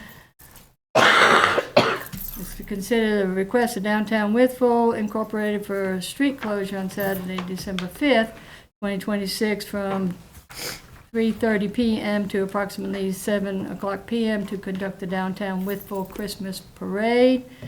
I don't think we need any explanation of that, so do we need have a motion, please? So moved. We have a motion. Do we have a second? Second. A motion and a second. Is there any further discussion? All in favor signify by saying aye. Aye. Aye as well. Any opposed? Next on the agenda is to consider the request of the Wytheville Police, Fire, and Rescue Departments for a street closure on Saturday, October 31, 2026, from 5 p.m. to 9 p.m. to conduct a Church Street Trunk or Treat event. Ms. Holton can answer any questions that anybody might have. If there's no questions, I'll need a motion, please. So moved. A motion and a second. Any further discussion? All right, all in favor signify by saying aye. Aye. Aye as well. Next is consideration of the town council to approve the request of the Wytheville Police, Fire, and Rescue Departments. Oh, I did that one, sorry. Don't even know what I'm doing. Next is to consider the request of Downtown Wytheville Incorporated to close, what?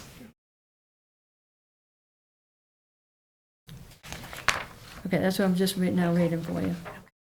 Consider the request of Downtown Wytheville Incorporated for a street closure on Saturday, October 31, 2026, from 11 a.m. to 4 o'clock p.m. to conduct 2026 Mayhem on Main Street event. Does anybody have any questions? Assistant Town Manager Holton can answer those for us. Hearing none. Do I have a motion? So moved. A motion, do I have a second? Second. A motion and a second, is there any discussion? I hear none, all in favor signify by saying aye. Aye as well, any opposed?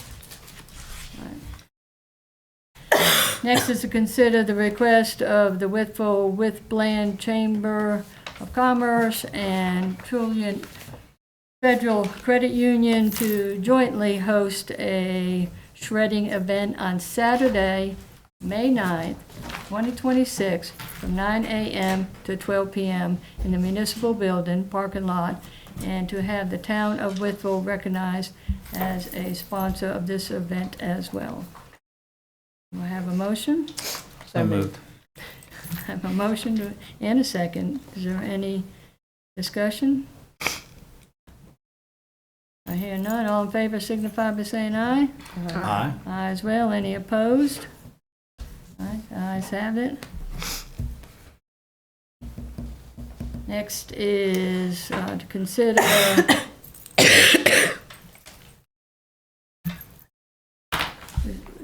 the council work session, rescheduled council work session of April 13, 2026 at 4:30 p.m. and the regular town council meeting of April 13, 2026 at 6 p.m. in the council chambers of the municipal building to the following Monday, April 20th, 26, due to the anticipated lack of quorum, as most of council members will not be there. Have a motion? Huh? Mr. Castle, will you be here? I cannot, but I did check with Mr. Crew and he is available to stand in for me. I think, would it be possible to maybe just have one the 27th? Would that be possible? Just cancel that meeting and then just have it on the 27th? But if there's something that comes up, maybe we could have a special meeting. Would that be possible? Just to We consider. also have a work session, so I'm not sure if that Okay. I'm sure would be possible. Mr. Sleep with that one? We can make that work if that's what you want to do. We'll be going, let's see, yes, we'll still be doing budget during that time frame, so yes, we can do that. You need to, yeah. So do we need to change the motion or make a motion to Does it need to be reworded is what I'm trying to say. I'm sorry. Or can I ask, would anybody want to do it on another day, like a Tuesday, Wednesday, or Thursday besides that Monday, to give staff a little bit of time? It's up to you all. Just skip it if we can skip it. Okay. That would be my preference.